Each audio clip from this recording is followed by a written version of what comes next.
Throw your motherfucking hands. Get 'em high. Yeah. Welcome back to the 1 a.m. pod, man. I'm Rashad Milligan, joined here by my co-hosts Jelani and RB Mo. Fellas, how are y'all doing tonight? Man, feeling blessed and grateful, man. You know, you got out of back-to-back Bible studies. You know, shout out my boy Rashad, shout out my boy Ephraim. You know, so you know, feeling the word running through me right now. You know, how you feeling today, Jelani? As the YouTube viewers can see, me and my brother, my guy, we, you know, that's how you know we locked in, because we didn't plan this. I just happened to have a Carhartt beanie on, and he had one, like, you know, near him. So it was like, you know what, we just gonna twin it out today. You know, like in school, like you had a twin day someday. You know, we doing the twin podcast day. So one day Rashad gonna have one, and we just gonna do like a triplet episode of us all wearing the same fit or whatever. But I'm good though. I'm in a relatively good mood right now, so I'm cool. Rashad, how you feeling? Man, you know, hey, everything is everything. Channel going well. 1.6 million views in the last month. What the heck? I ain't know. I feel like NBA YoungBoy in the P. I ain't mean to cut you off. You said 1.6 mil. 1.6 million views in the last month. That's between the shorts and the videos. Yeah, that's dope. That's 1.6 in a month. Yeah. That's real dope. It's a lot of. It's most. I'm gonna give my boy we ain't even gonna use the soundboard. I'm gonna give him a real life round of applause right there. No, facts. And then Oh, as he gets to that, I want to say happy birthday to my boy Rashad, man. Oh wow, bro. This is a podcast moment where I do feel bad because I didn't know, even though I don't think Rashad told me on my birthday either. So we good. I don't feel as bad because we both know the love is there either way. It's just everybody be having real life stuff going on. You know what I'm saying? So happy birthday, my guy. Damn. I ain't gonna lie. I just know Jelani's birthday is in November. Is usually like somewhere maybe near Thanksgiving break, and then like I know the last two birthdays we have tried to do a pod on that day, and he's like, "Yo, I'm not gonna lie to y'all, it's my birthday," and then we don't do a pod on that day. So that is I'm where actually at surprised on my birthday. that you well, Hold on. so it's a Tuesday, so it ain't like you could really be super outside, but like I'm surprised you ain't doing nothing tonight. No. My birthday was yesterday. Oh, that's even worse. Nah, Yeah, you get. But I knew it was in January though. Yeah. I feel like, I mean, I think everybody, you know what I'm saying, for the most part, know they people's, like, you know what I'm saying, months. Like I mean, I know Mo's day, but Mo and I go back to sixth grade, so that's different. Mo was April. Yeah, exactly. See, April 10th. 10th. Okay. See, I was gonna say 25th. I would have been off right there. And then my boy David, from Georgia State, David Deacon Shealy, Game Day Grace Pod, another great podcast, over there with Corey. His birthday is February 10th, and I remember his because David in college used to wear a Falcons customized jersey with the number 10 on it, and it was Shealy. And so, like, the 10 jersey, his birthday on February 10th. That's how I remembered it. Yeah, all of my other friends, I know the months, but I don't know the days. Nah, I feel that. Yeah, I know a good bit of my friends' birthdays. No, I know the July 28th, but I only know the July 28th because my mixtape came out that day. Thanks. I know July 11th, Mhm. Trey, and I know Trey's because it was his Twitter name for like 2 years, July 11th. He like never changed it. So that's how I remember Trey's. That used to be a thing on Twitter, like Yeah, they you change your name to your birthday around the time of your birthday. Yeah, exactly. I got this boy Ryan that I used to go to Valdosta State with. He's the one who Shout out to Ryan. Shout out to Ryan, man. He uploaded the Nene video, Jelani, and Oh, classic footage right there. Yeah, and Ryan, his name on Instagram used to be Ryan K. Smith 777. And he always just says 777. He's like, 7, that's my lucky number. I almost drowned on July 7th. You know, July 7th, my birthday, 777. So I know July 7th, that's his birthday. Everybody else, I do not know y'all's birthdays, the dates. I know the months. I know the months for everybody. But I do not know the days for anybody else. I don't even know the days for my nieces and nephews. I know the months though. Nah, July, facts. December, and February. Yeah, it's like you gotta have little things. Luckily, like friends that I have who birthdays are close to each other, that's how I remember it. Like I know like Mike is June 1st, and then like exactly like a week later is Ephraim. And so Ephraim's birthday is the 8th. And then my homegirl Leah's birthday is the next following day, the 9th.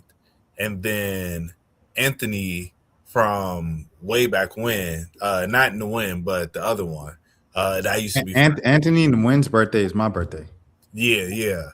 But the other Anthony that I used to kick it with, his birthday is May 1st, and then David Williams' birthday is exactly a month after that. Exactly a week after that. So his birthday is the 8th.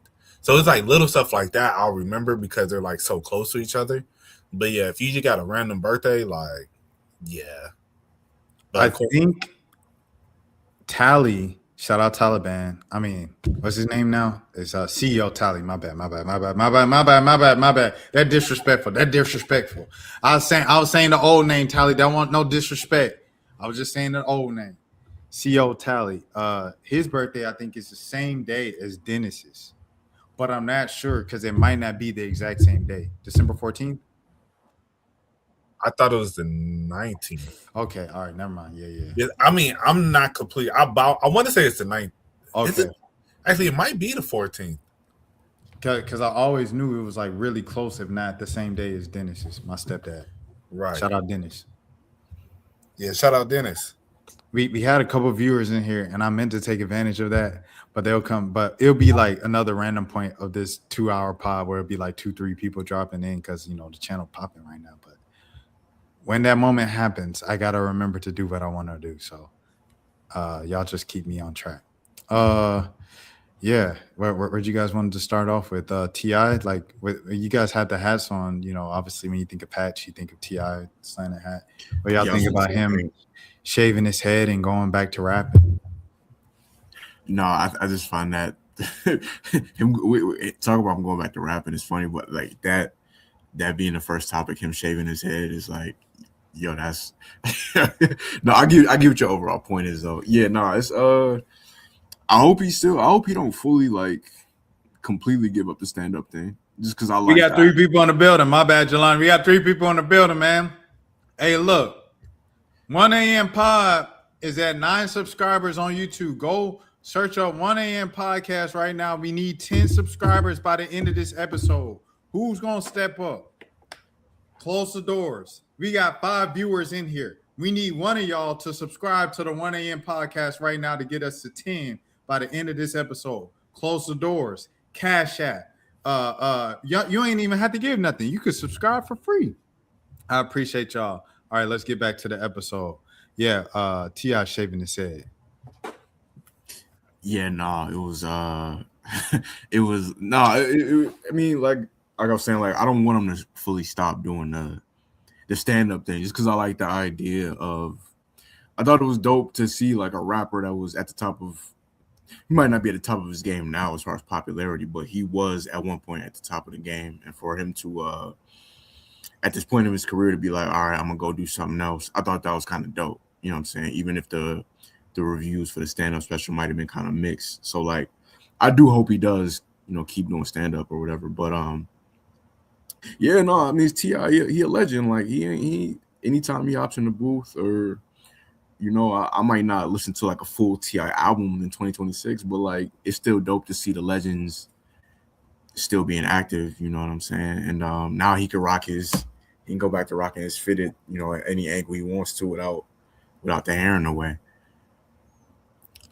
Yeah, I haven't. I saw that he released something, but I haven't heard it yet. But yeah, I mean, I'll give it a listen. You know, to see what it's talking about. If well, at least listen to the first few songs. If it ain't really what I'm trying to hear, then we'll keep it pushing. But it's crazy, man. I guess the comedy wasn't working out. I saw last clip I saw him doing comedy. He got he wasn't booed, but it was very awkward on stage. But hopefully, he get back on track with all his ambitions. But hey, shout out to Ti, man. 2026, man. We bring it back like it's 2016. You feel me? And so I guess Ti got the memo. I was like, I already gave my thoughts on this, but I said I didn't like it pretty much for what Jelani said. It's like, bro, like I'm all for doing what makes you happy. Like, I think comedy honestly made T.I. happy. So it's like at this stage of his life, what more can you accomplish in rap? Like, you've done Mercedes-Benz Stadium during the Falcons games. You've done State Farm time after time after time again. What more can you do in rap? Like, you've reached the pinnacle of rap for T.I.'s career. Like, you performed at the Grammys, Swagger Like Us. You won Grammys. Like, you're solidified. At this point in your life, if on the older side, kids all grown up, if you want to just grow your hair out, become a Rastafa and do stand up and get booed for it, but it makes you happy, do that, bro. Like, it was a lot of people that was like, nah, T.I., this ain't it. Go back to rapping. Like, we want to hear raps. And it made me think of Andre 3000, to be honest, because it's like the same thing that I was saying to Andre, like, bro, like, put the flute down, bro. Like, just go back to rapping. But it's like, if that what makes Andre happy, bro, that's what makes him happy, dog. And I mean, who am I to be like, stop doing that, bro? Yeah, but getting booed in comedy, like comedy is one of them. Comedy, like it you don't really see comedians pop off in their 20s a lot of the times, because comedy is one of those things where it usually takes them 5 to 10 years of like being kind of, I ain't gonna say being trash, but like 5 to 10 years of, you might suck at first, and then after 2 or 3 years you might get good, and then it takes like 5 to 10 years to get kind of really good at comedy before you even get any attention. So it's like the only thing he's at a disadvantage, obviously, though, because he's T.I., so he don't get to go through the awkward phase of bombing at like an open mic night and then going home and then coming back the next day, like most comedians get to. So, but yeah, no, it's dope to see. I mean, it's cool anytime the legends come out and they still decent. Like, I haven't heard the song or whatever, but I heard the snippet. I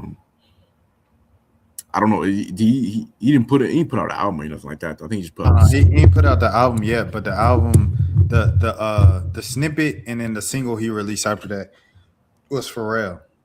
So I don't know if the album is Pharrell, the whole album is Pharrell, but excuse me. From what I gather, I think that's what it is. His last album was good. The joint he released during the pandemic, it was good. The one with the song with Damani on it. What was it called? I liked it. I don't know what the song is called, but Damani's on there. I like the album. I mean, I didn't replay it all the time. Like, I'm not gonna lie to you and say like, yeah, this song made my playlist, but it was a good album. It was like around the time where I was just listening. I was trying to listen to as much as I could because we were just in the crib. But he released out. It was like, I remember T Grizzly was an album I enjoyed that I listened to one way through, and then Young Dolph before he passed. It was all within the same time frame. They all released. I just remembered it. Listened to all those stuff at the same time. I think the tape he dropped in 2020 was Dime Trap. Who that sounds familiar. Yeah, T.I. But yeah, I mean, I feel like if this is still a passion, excuse me. So Dime Trap was 2018. So But if it's still a passion of his, and I said I haven't heard this song, but if he does drop a good body of work, then I'm not mad at it. The Libra, that's what it would call. But yeah, I'm not mad at it. But so and I get it. It's like, bro, you didn't accomplished everything, but at the same time, if this is still the love, what you are passionate about, and you can still perform at a high level with it, then I say continue to do it. So let's see how it pans out. Realistically, he's not finna. I don't see him going platinum.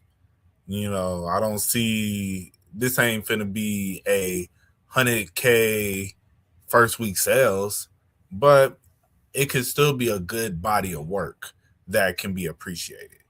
Cause, well, I was about to say Killer Mike. That's like saying Killer Mike, you done everything at this point, realistically, with rap.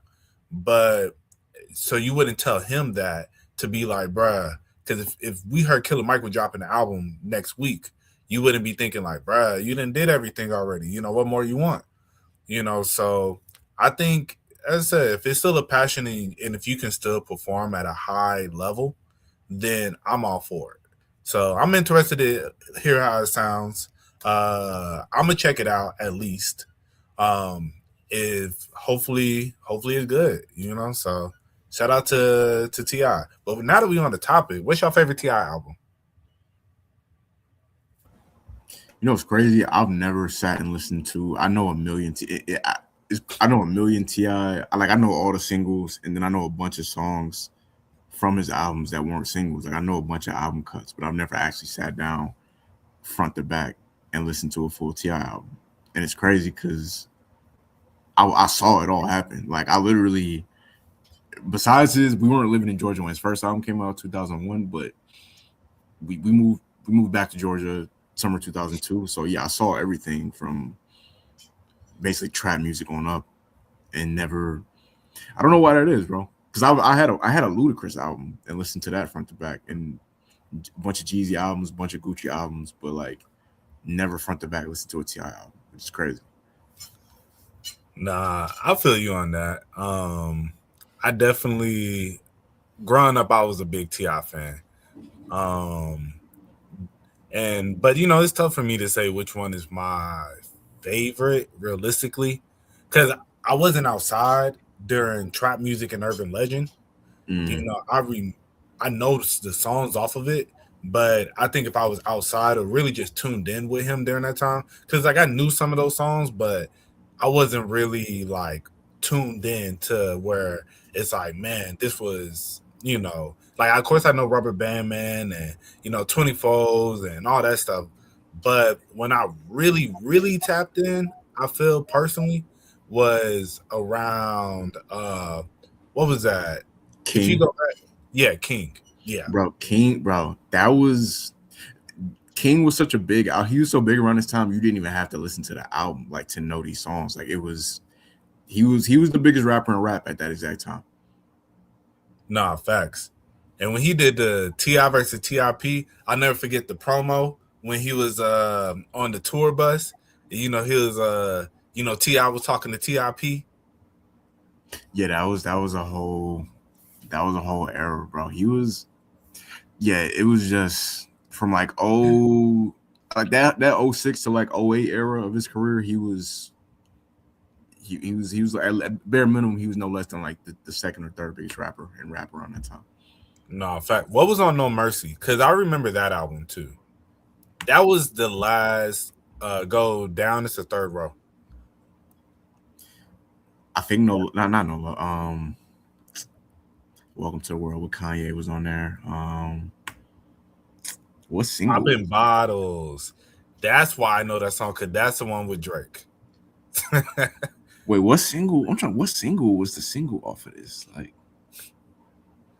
I just to be honest, Get Back Up. That was with Chris Brown. I remember that.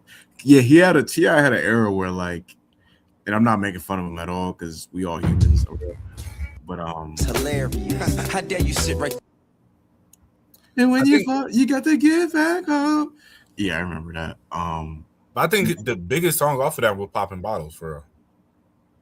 That was the era when he was going to jail every year, and then he would get out and he would make like a motivational song about getting his life back together. Not to make fun of him. Yeah, I remember that. That beat sounds like 2010. Nah, facts. Remember when Gambino rapped over it? Nah, I didn't know he rapped over that. yeah, I didn't know that. He had a New Year's freestyle to it. It's on.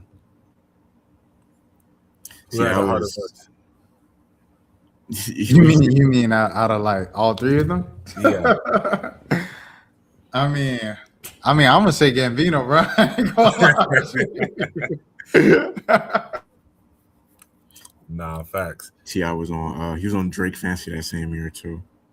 Yeah. T.I. still had hits up until like 2000. Nah, but 14, man, I 15, mean, like you guys said, bro, from 2003 to 2008, Yeah, I'm saying like 03 to 08. No, he bro. was What? crazy. Like Crazy. him and Wayne was both crazy, but like I'm from Atlanta, so I'm biased. Like T.I., of course, but like I'm biased. I'm from the South. But this is crazy. This is a crazy run. These are all classics, 4 classics. But he could never drop an album called Paperwork in 2026. Yeah. Remember, he had the whole he couldn't have those whole allegations with the whole commercial thing, the Crime Stoppers. Like, I know people still talk about it, but like, man, these days, Mm-hmm. Trouble Man had some heat on it too. I feel like that was the last T.I. album. I felt like actually no, because Paperwork had All About the Money on it. Not About the Money, About the Money on there. yeah, but I felt like that's post, like in my you know how you see things as like post kind of like retirement albums. Like Oh yeah, post- no, he like a post retirement album. Like anything after Pablo is a post retirement album, bro. I'm with you on that. I'm a little bit stricter. I go Yeezus. Everything after Yeezus is like Everything after Yeezus, yeah, that's a different era. because that's when he just started mumbling on completed finished versions of songs. Basically, yeah, him at this point is kind of not to get sidetracked, but yeah, he low key is like it's almost like he's a editor almost and a full-time artist at this point. But I don't want to get sad talking about my GOAT falling off.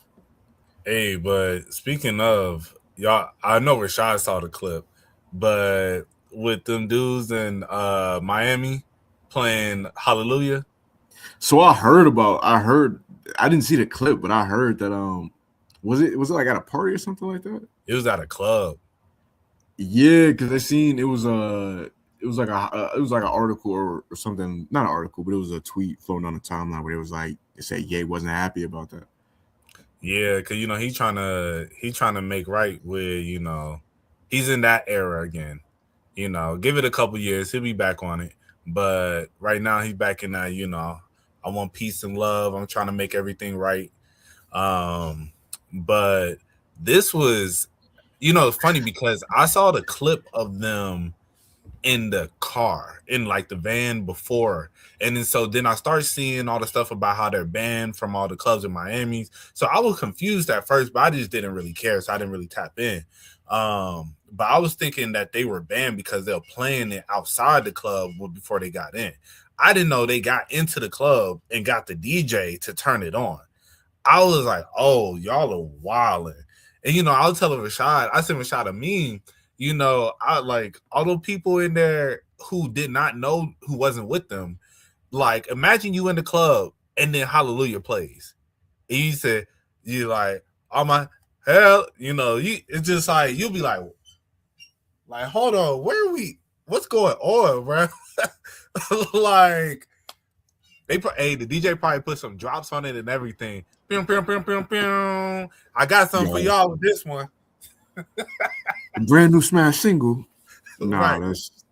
And for the people watching at home that might not be familiar with the song, the name of the song is not really Hallelujah. That's what he went back and changed it to. It was originally I know this word gets thrown around, but I got a warning. I already got a warning on my channel.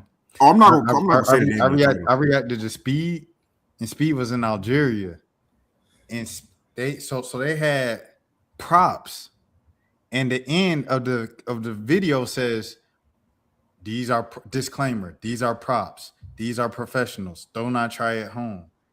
And Speed was like, "Oh!" He was reacting like that. I was laughing. I uploaded it. Speed's video is still up right now. It's got like over 10 million views, bro.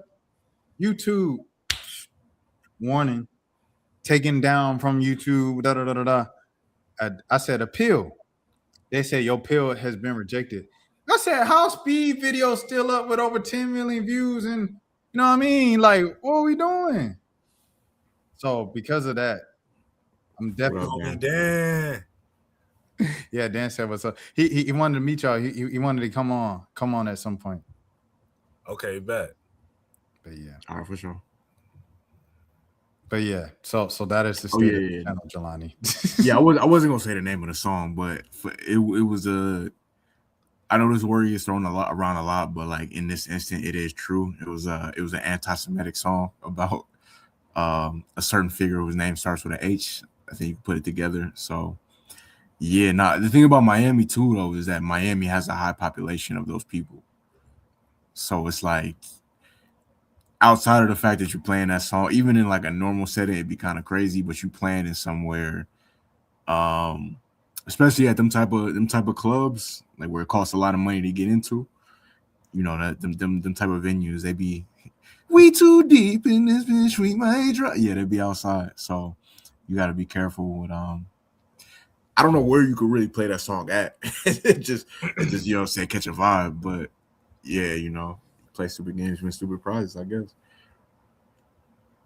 You got to play it in the confines of your home. Can I be honest? It was not a whack song. I mean, I know just from a musical standpoint.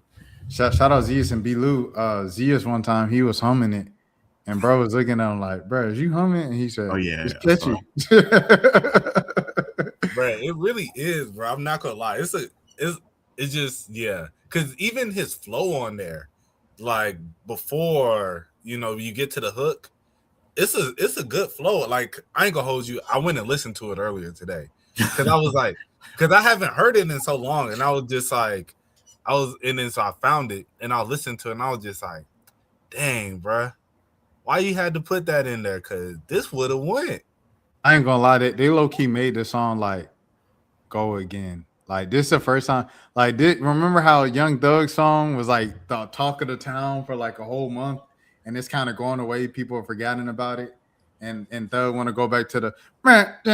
Nah, boy, don't go back to the little baby verse. Nah, go back to that other song that you've been viral. Nah, you thought we forgot? We ain't forget.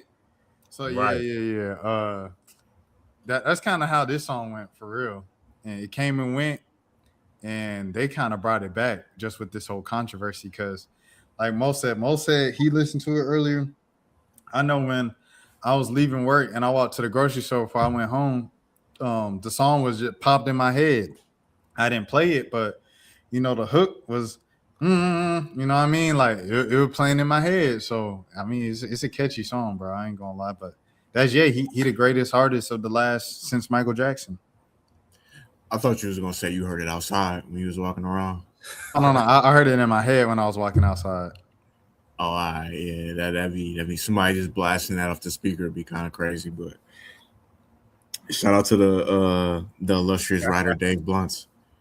Yo, that would be wild, bro. I'm not even gonna lie. You just riding down the street, you just hear. This would be like, what? Where are you going? Like, who's in the car with you right now? Facts. You know, the streaming service. I've never seen the streaming services come together to get a song out the way like that. Like, they wouldn't even let you, bro. There's some crazy songs on Spotify with all types of slurs in the name that talk about all different types of insane subject matter. And I ain't gonna lie. I think I was literally thinking about this earlier today. No lie, Jelani. When I was thinking about that song, I said, bro, dang, that's the whole reason why he made the song, because it's like how can we make a song?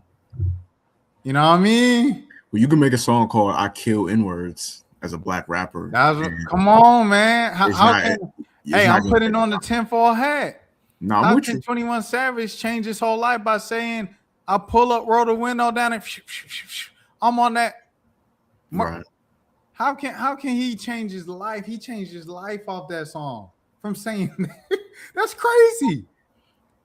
And then this is banned because this, is talking about a man who, you know what I mean, did the same thing, but to a different group of people. Come on, Mo. The tinfoil hat is on. What are we talking about? What happened? How can 21 Savage change his whole life from saying, I pull up, roll the window down, and I'm on that slaughter gang, murder? You know what I mean? How can he say that, change his whole life, become a millionaire, create generational wealth off of that? But if we say something about another particular, that's what they said to Drewski. They say, you done made fun of the Muslims, you done made fun of the Christians. Are you gonna make fun of the? It's only one group left. Yeah, no, I saw that. Yeah, no, you can't. Hey, we just know you just can't do it. I mean, like how crazy might go left because I'm. Yeah, it's like no matter how crazy it is, just the fact that there is a biasness, you can't like it. That's just how that one is. You know, actually, I was watching the new CEO of BET, Dion Cole, and the president of the NAACP. They were on the Breakfast Club, and they asked them, asked the president of NAACP, so why don't, just how if somebody says something anti-Semitic, why is it that we have to have these meetings with them, but let somebody of another culture say something about us, they don't have to have all these meetings and all this stuff like that? And, I can't remember exactly his answer. His answer was just kind of like, well, that's up to us. We got to start putting the pressure on people to do blah, blah, blah. And it's like, I feel you, but at the same time, let's be 100. There is a power structure right now that is in place. And because of that, if you say the wrong thing about a certain group of people, that's going to come at you harder than you saying anything about anybody, any other culture. In second place is Asians, but for sure, if you say something, no, second. All right, okay. Hey, look. You know what flashed before my eyes? My whole paycheck, my whole my job, it all flashed before my eyes. Second place. You know what I mean? If you know, you know. A, B, C, D, E, F, G. Oh, yeah, no, facts. Yeah. Oh, okay. Yeah, I get what you're saying. Yeah, definitely. It goes that, and then stop Asian hate. I feel like we're forgetting the normal, just regular Christian white Americans. I feel like they might be set. Like that's its own. Not okay. Let me not say Christian white Americans. Christian white Americans with money, because there are poor white Americans in this country that don't necessarily have power in order to change things. But like the Christian, the male Christian that makes over like $100,000 a year, the white male Christian is he's high on that totem pole too.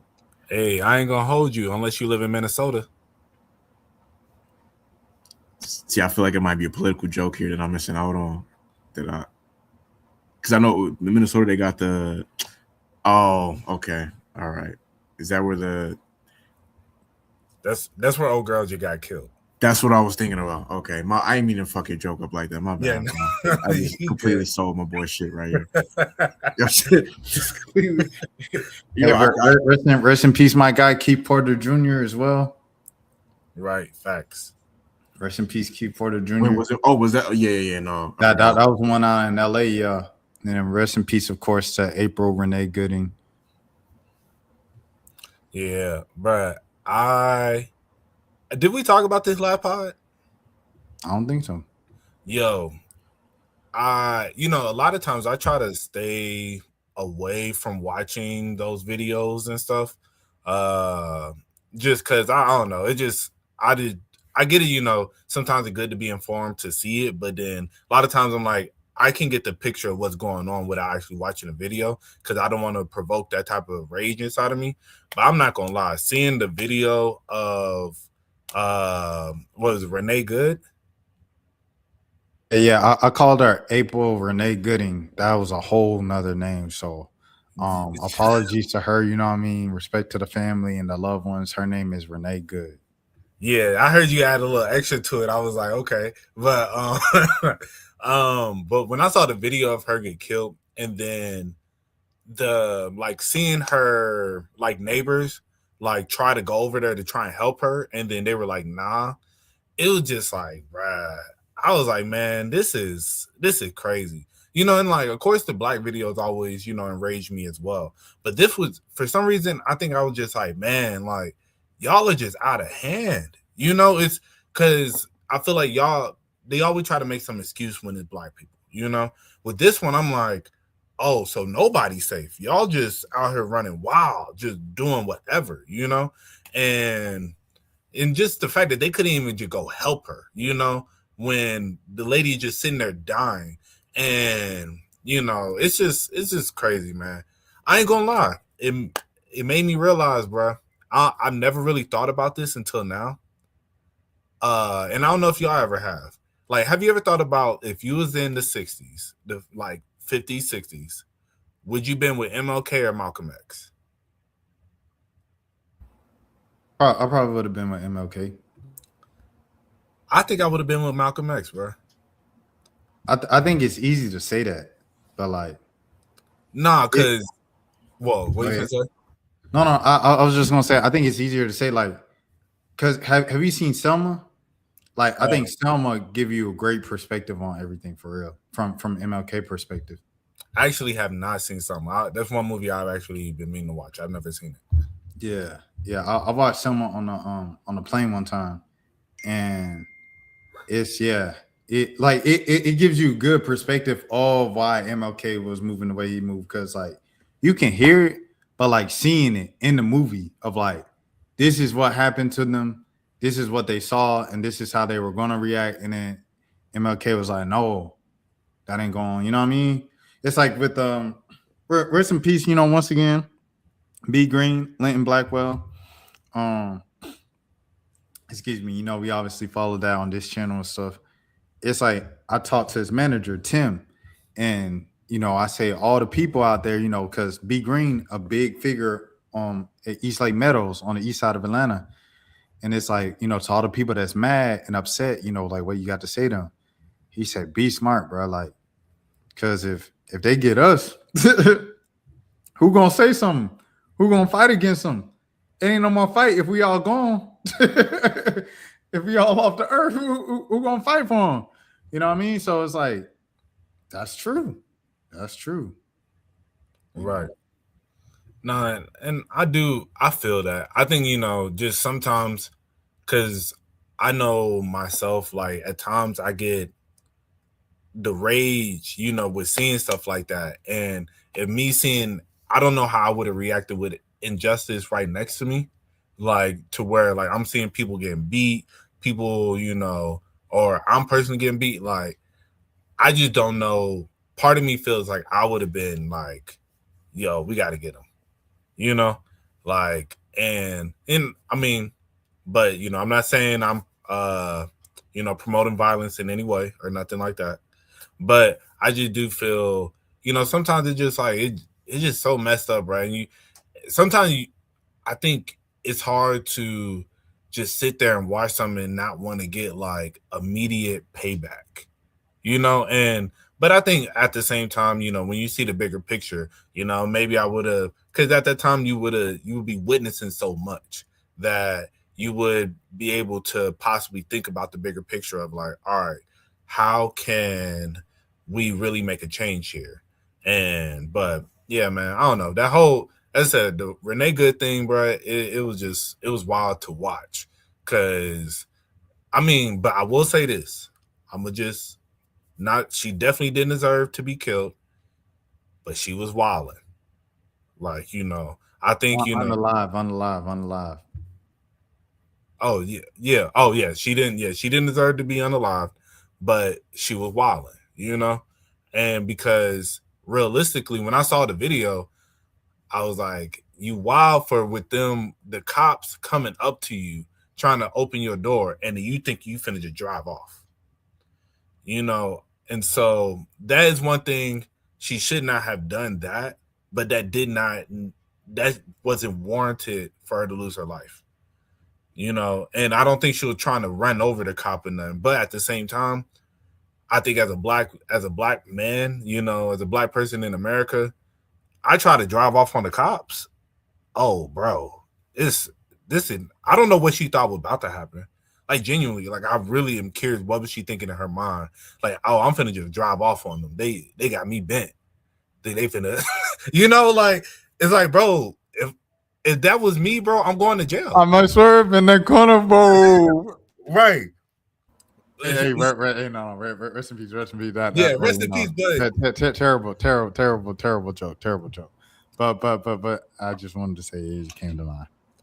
But as I said, bro, you got to think. As I said, if it was either one of us in that car driving off, yes, either they're finna shoot at that car. We know they're either finna to pum the car, or once they catch me, I'm going to jail. There is bruh, we was about to get hit just because it was like 6 of us in the car coming back from a concert, bruh. That's what we was about to get hit because of that, dog. Imagine if we did something, bruh. If we actually did something, we would be gone. All 6 of us would be gone, bruh. It would have been the biggest news. And we can't even say, oh, that's just some news stuff. Bruh, we went to school with Jordan Davis, dog.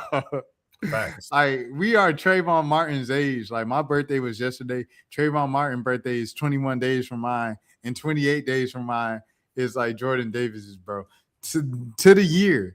Like, so it's like, this is real life for us, bro. And people don't really get that. You see the headlines and you see the viral hashtags and stuff. But when it's real, when I'm talking to Linton B. Green family members on a every other day basis, and I'm talking to Jimmy Atchison's family on an every other day basis, this is extremely real.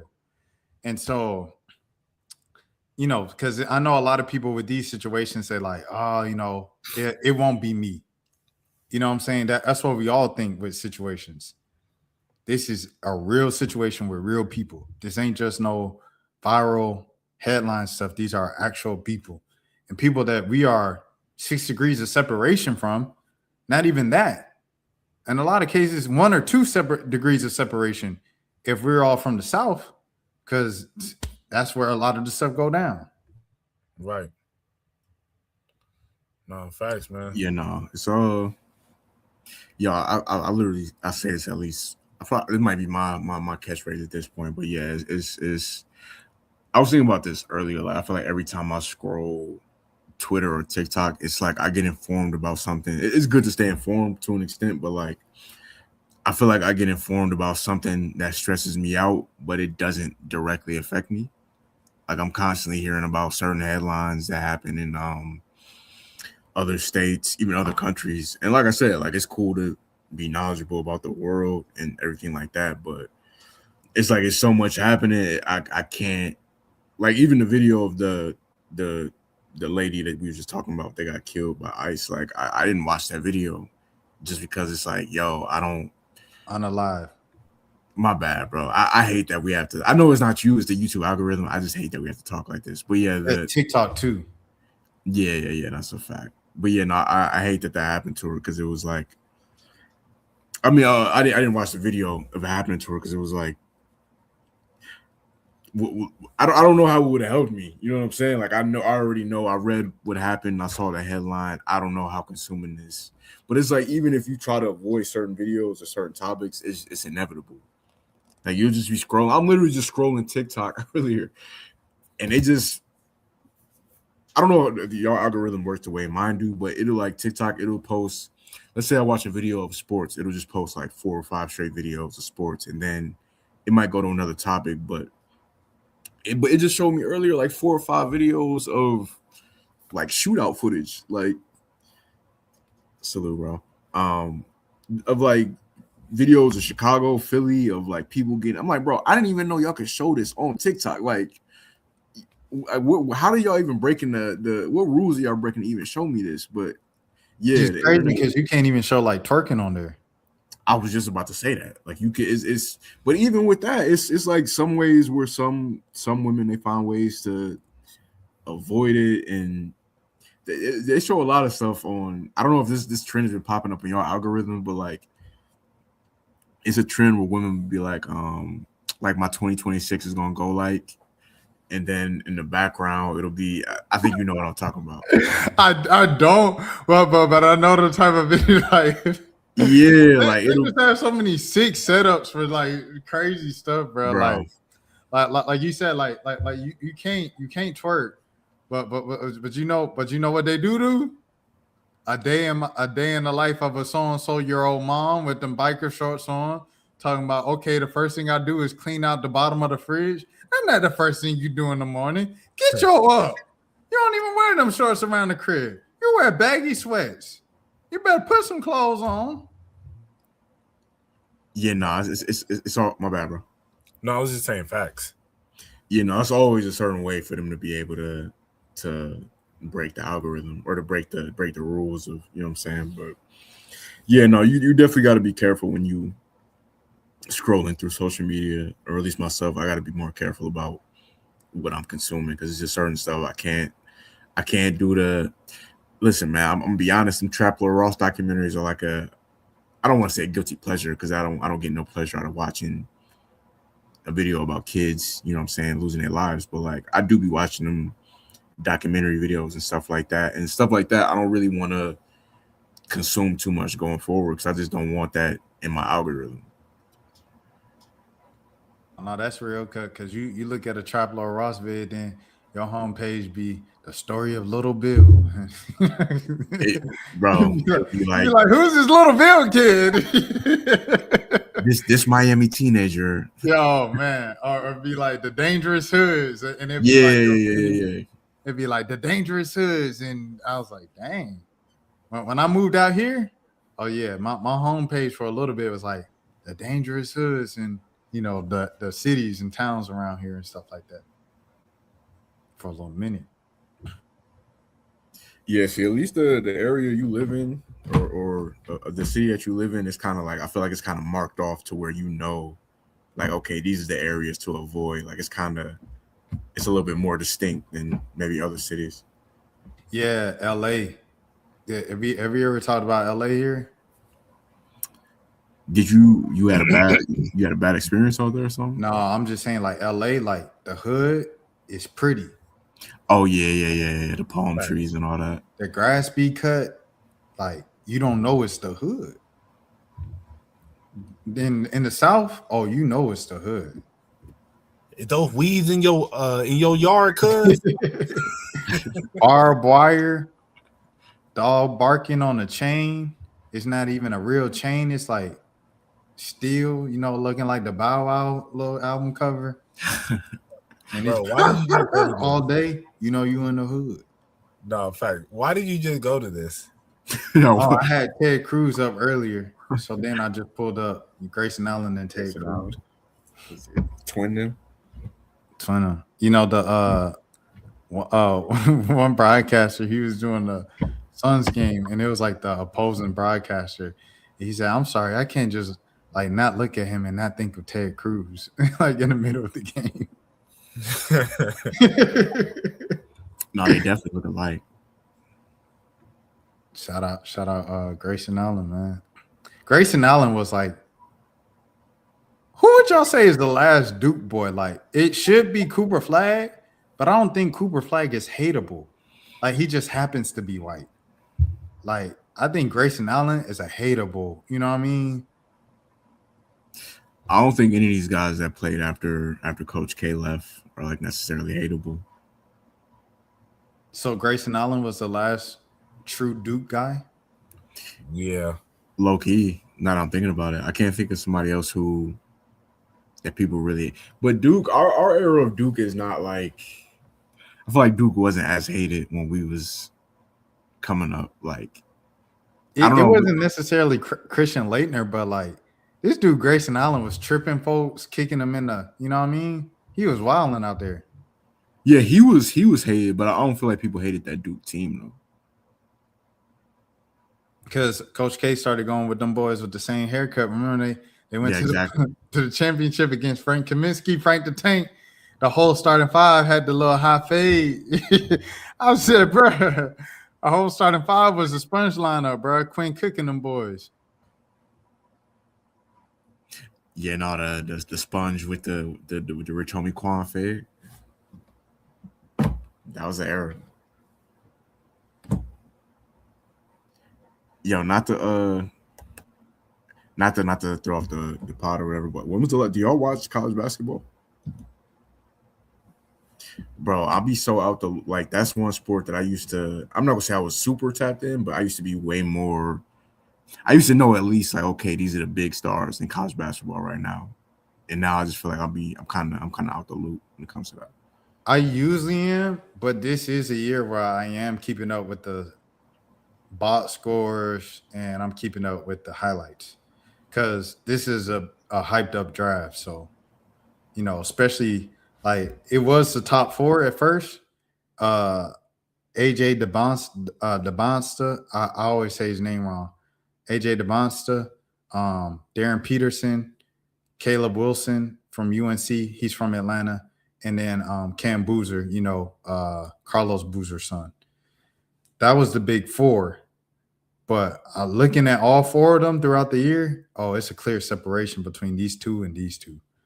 Darren Peterson and AJ DeBonsta, them boys different. They must see TV. And then with the women's, of course, I watch LSU on the regular. But in terms of national, the women's I have been a little bit more behind on this year, this season, because I kind of been putting so much effort into NBA and stuff like that. So, but Sarah Strong is still the best player in the country, and she's only a sophomore at UConn. So, shout out Sarah Strong and Big Foe Flage. You know that's home team, of course, as everybody knows. But old girl from Vanderbilt, she crazy too. I think her name. I blanked on her name, and I cover her a lot too, because I wanted to say it, but I don't want to get it wrong. So I'm gonna just look it up to make sure that's her name.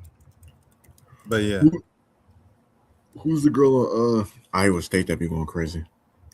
Audie Crooks. Oh yeah. But the thing about Audie is like a hater released her defensive highlights, lowlights, and that like killed all the buzz she had, bro. See, that's not fair because I watch the NBA.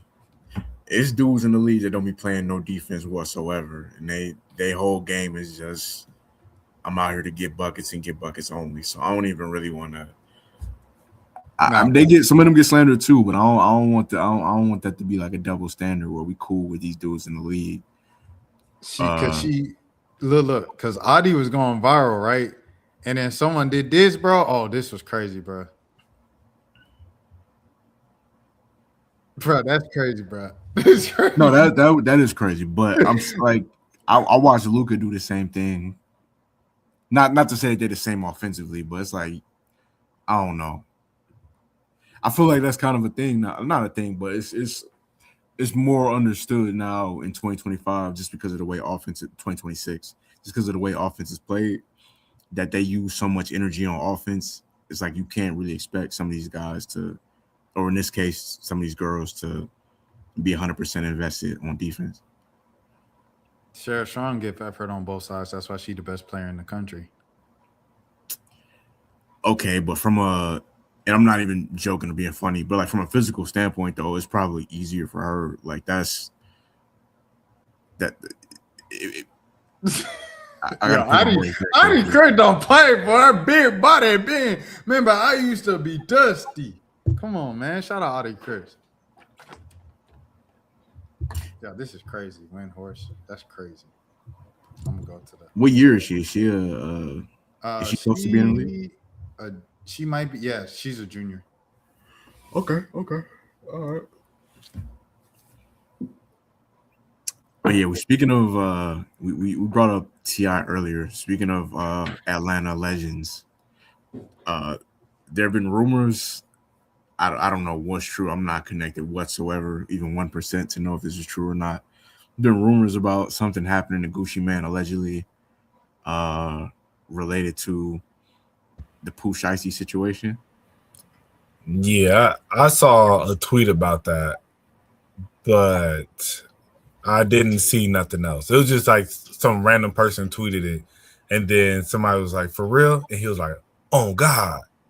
And Yeah, I follow, bro. He shout out to the Atlanta Hood historian. Very good account. He has a lot of dope Atlanta content on there. But I don't know. I mean, I've seen other people like YouTubers and stuff like that make videos about it, but I hope the rumor allegedly he allegedly got robbed. I don't know if it's even 1% true or not. It's just completely a rumor. That has to be AI. That has to be AI. I'm not believing 100% AI. Yeah, it has to. It would have went a little more viral than 1,000 views. No, exactly. Yeah. No, the rumors that he allegedly got robbed and it has something to do with. I don't even want to put that on him, but that's the rumor that people are saying it has something to do with Pooh Shiesty. But I'm gonna just say this: I don't want to I can't imagine being in the streets in my 20s and my 30s, and then having something happen to me at like 45 years old, getting robbed or like getting jumped, or not even make this about Gucci, but just in general. Like, I pray to God at 30 years old I've gotten into my last fight. Because at this point, I don't even want to go through that. Like, I can't imagine. That's a messed up scenario to go through at 45 years old, getting robbed. Seen the white folks. Y'all seen white folks? Pass away? Yeah, the GD from Memphis. That was sad, man. Cause what made me think of it was when I looked him up last night. I seen an old video of him, a dude, kind of shaking him in Memphis, just checking him. And it's like, dang, why they shaking up on OG like that? Like, he don't bother nobody. He don't do nothing but make YouTube videos. Like, yeah. And I seen another video of this, youngin, like, he pushed the old man down and he said stop, and he started kicking him on the ground. Like, what's wrong with y'all? Like, like, leave older people alone, bro. Like you say, Jelani, dog. Like especially the older you get, you start to, what I'm saying? Like, just think about it. Like, yeah, I don't want no problems with no young kids. Like, I'm starting to slow up a little bit. Like, I ain't about to get in no fight with no little kid. But hey, what Finesse 2 Times say? He said, if we get into a fight. And we swinging and you hit harder than me, that's it for you. Shout out Finesse 2 Times, man. But too many times I've had conversation with people and they said, if we get into a fight, I'm fighting to kill you. And I was like, oh yeah, so this is why I don't fight no more. Cause I've never been in a fight and thought I wanted to kill this person. My bad, unalive them, But but yeah, genuinely, like, I've never been to that point. There's been plenty of times, like, when I was like maybe younger, I'll put somebody in a headlock just to, like, kind of be like, all right, bro, let's just calm this down. Like let's just end it. And that would be my thing. But some people, they'll put you in that headlock and then be like, yeah, you about to tap. It just ain't never been that serious over a temporary, like we mad temporarily over each other. Like, in a few minutes, we not even want to be mad at each other anymore. Like, you want to make a permanent decision over how you feel about me in this temporary moment is crazy. Right. No, facts, bro. Yeah, but it's just the thing in 2020. It's like, bro, it's like you can't even really have a fair fight with anybody at this point. Like realistically, it's people like the cameras that adds another level to it because nobody wants to be embarrassed on camera. If I'm squabbling up with you and I go to swinging on you and you hit harder than me, I'm gonna shoot you.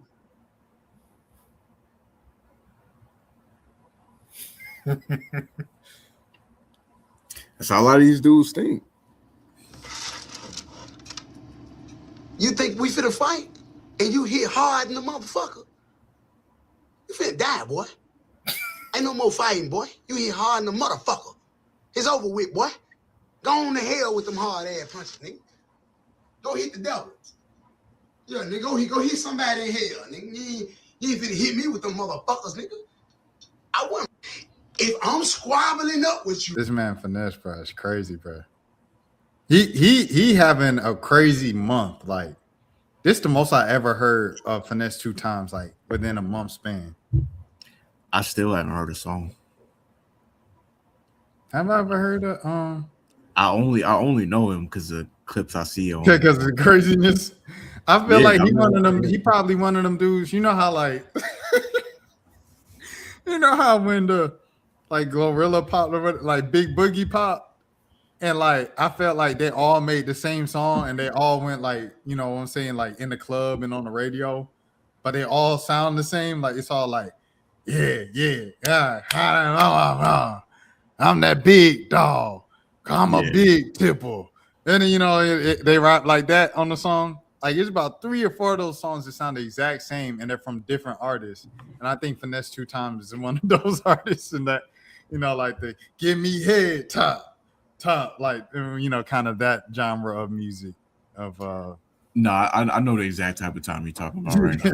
I could picture. Yeah, I'm not thinking about the Big X the Plug, the biggest, the largest. That's a song that popped in my head right now. When you said, yeah, I know the type of song you're talking about. But I just that's fascinating though, because that's a real thing. It's certain rappers that I see their name all the time. Like Honeycomb Brazy is another one. Never heard a song, but I've seen a bunch of interviews, a bunch of viral clips. Couldn't tell you a single song though, but he keeps his name out there one way or another. That's a fact. That's a fact. I'm trying to see his most viewed. Okay. All right, so Mo3 and Boosie came up. Everybody. Big Boogie. Fields. Yeah, at least that's Back end. Okay. Let me see back end.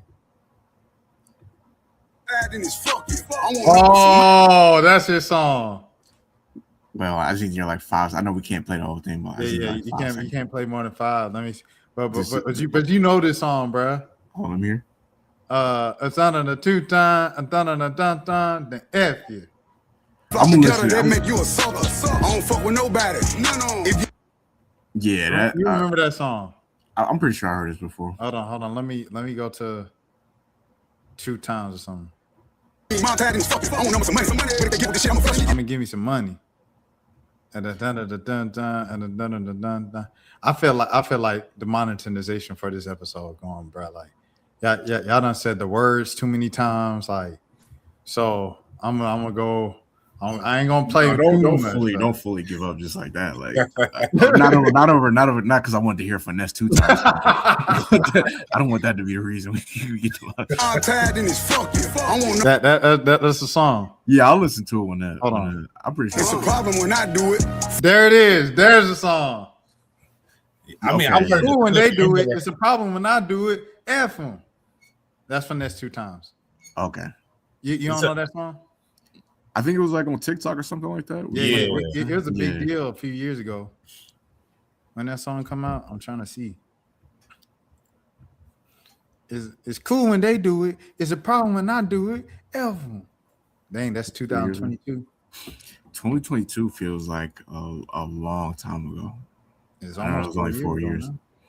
Yeah, I know that's 2022. That's when Ice Spice first came out. Dang, Ice Spice low key a vet. Yo, I'm surprised she got another hit, bro. Big She had guy. a few. Yeah, She just can't be stopped. that song is terrible too. Queen of hip hop. You said Munch is a terrible song? No. Which Big Guy. one? I like Munch. Like I hated it at first, and then I started to like it. I thought it was catchy, but then when she came back with the mother hits, I said, "Okay, I'm rocking with it." And then when she had that, at a gun and to shake it like jelly, and I had Jelly. when she came with that deli, I was like, That was a good song. I was like, she flowing, and then she dissed Lotto, and then Lotto came back. I like both of their songs and they disses. Think you not even the fuck. I be going hard. And then she came out with that new album, that last album, the Y2K. I was like, okay, this all right, you know. It was trying to gas up the little joint, the second joint, where she had the different flow and different type of song and stuff like that. And it didn't really go like that. Nothing really popped off on that album except for the Fisher remix. The Fisher remix, it was the only thing that she really had that was going motion that time. And she was trying to grab onto that. Like she trying to ride Cash Cobain in them wave, like for real with that to like stay relevant, but it worked. She held on to it long enough to get her to this next one. And this next one, that SpongeBob, big guy, SpongeBob pants, whatever it is. Nah, facts.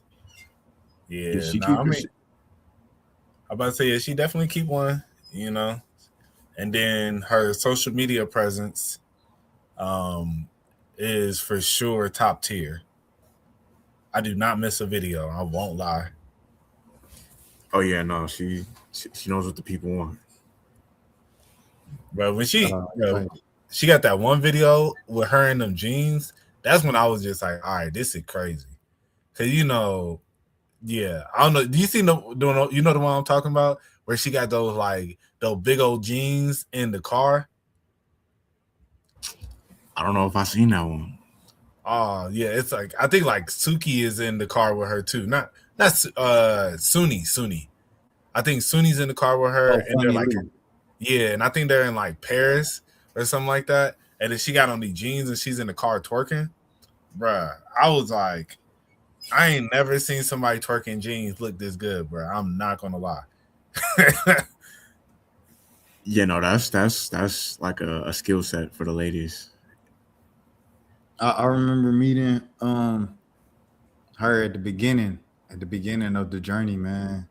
You know, months just went viral, and then BET ain't waste no time. Like I guess BET Hip Hop Awards was like the next week, and they had her at the BET Hip Hop Awards, and I was like, "That's Ice Spice."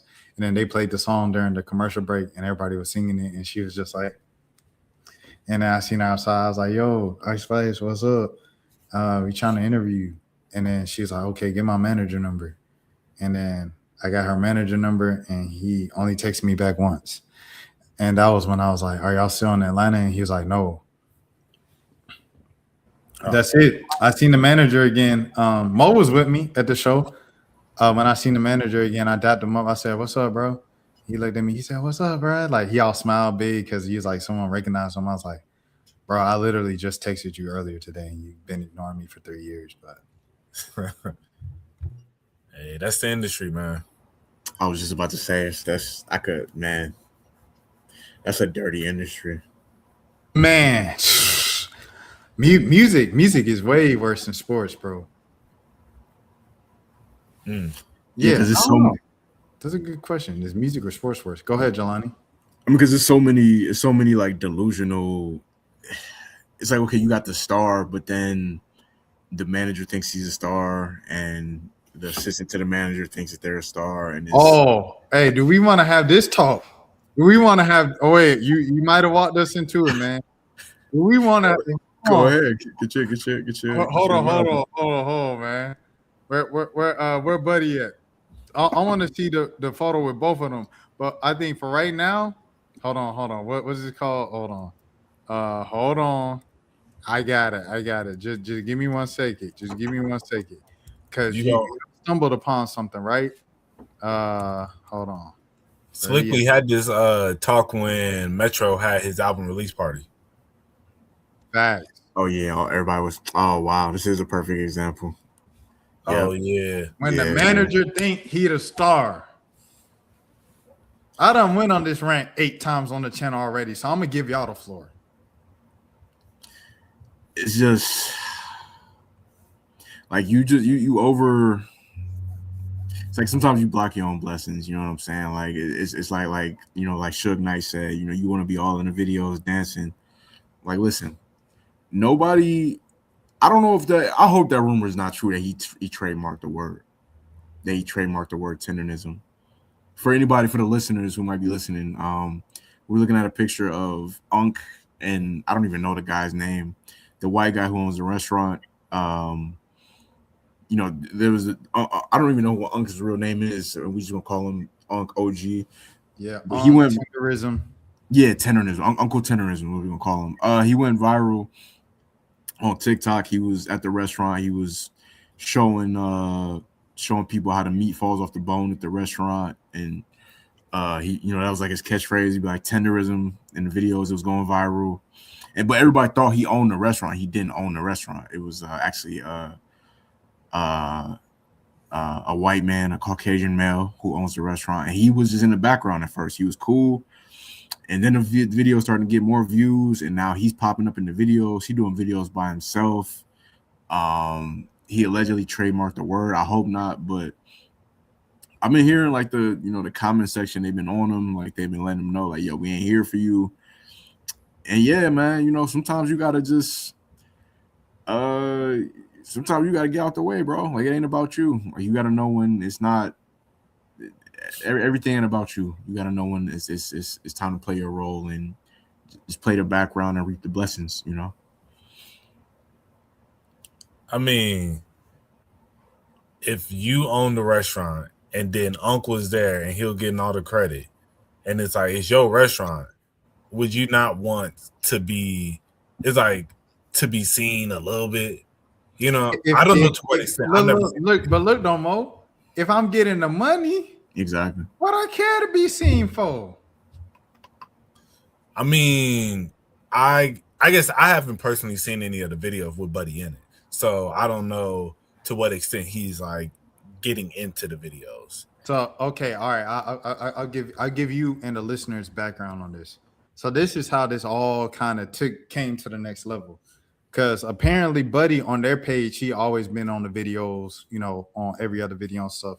It's just Unc videos, tenderism videos go the most viral. So that's how the world knows about tenderism and stuff like that. Keith Lee exposed the whole operation. Keith Lee said this was one of my most requested, if not most requested video, to go to this tenderism place and check out the meat and stuff like that. Pause. So Keith Lee, y'all know how he does it.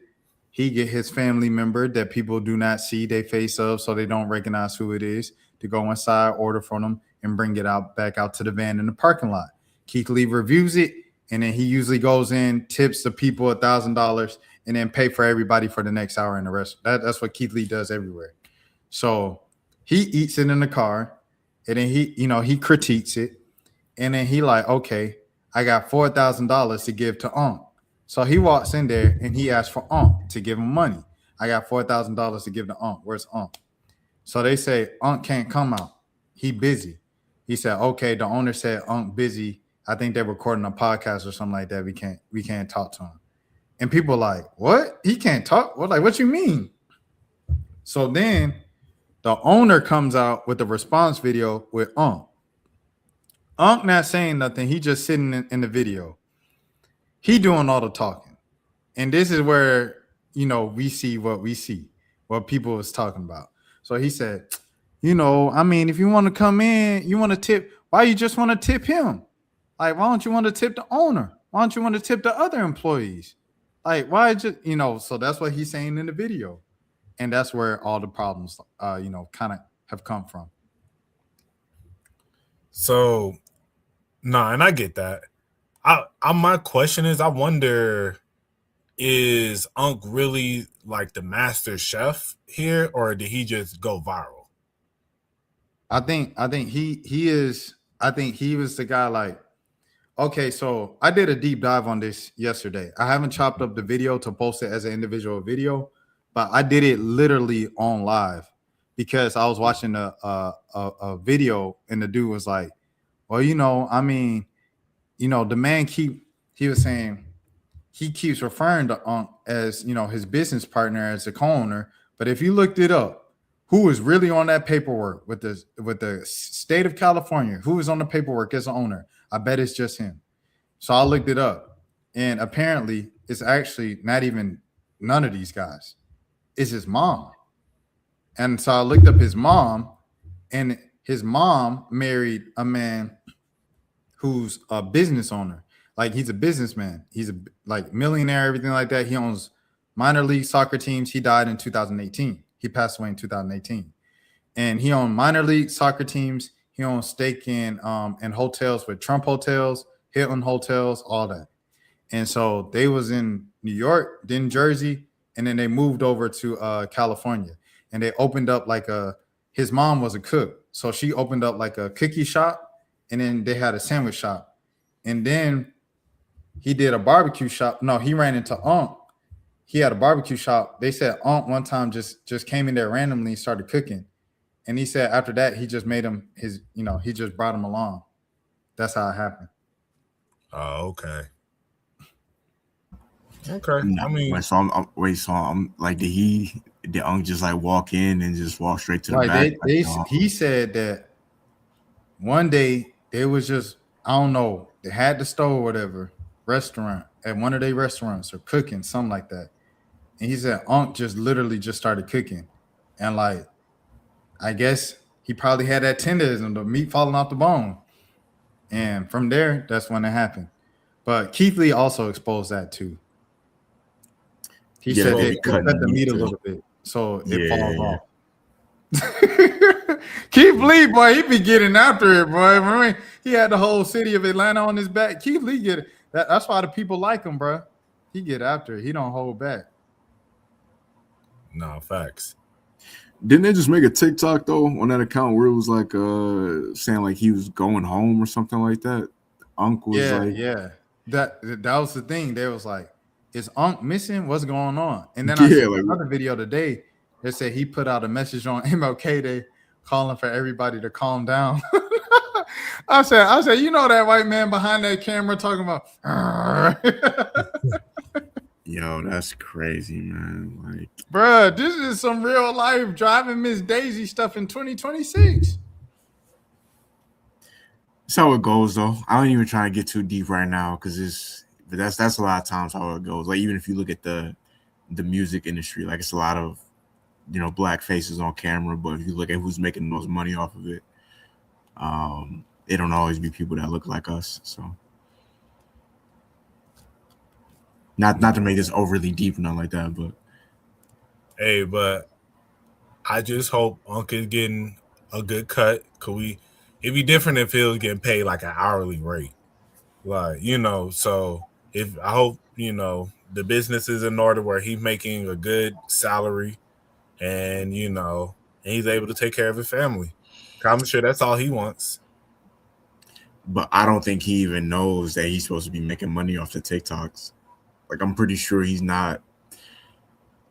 I don't know how old he is, but like, I don't know if he's aware that that's a thing. That's even a thing that you can make money off of.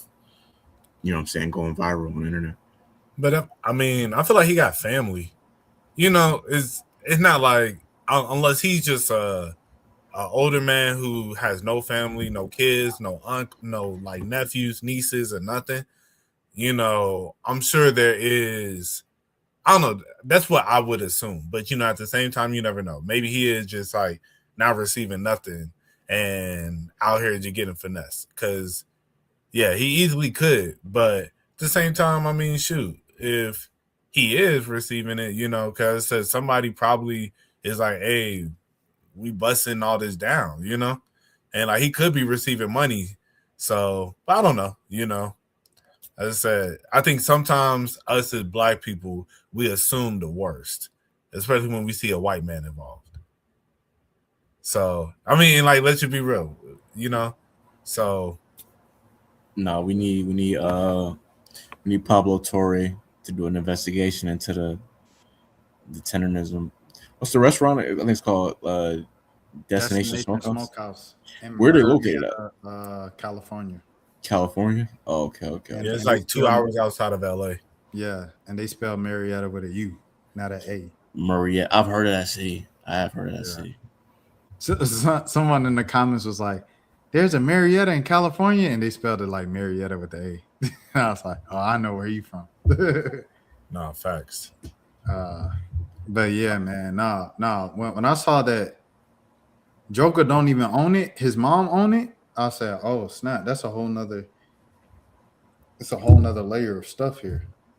And I was like, "Oh, so this is a whole restaurant and a thing that started from Daddy's money, and his ego hurt that you know what I mean, because he already had the money, so that explains the ego thing. Yeah. He didn't need the validation from making the money from him.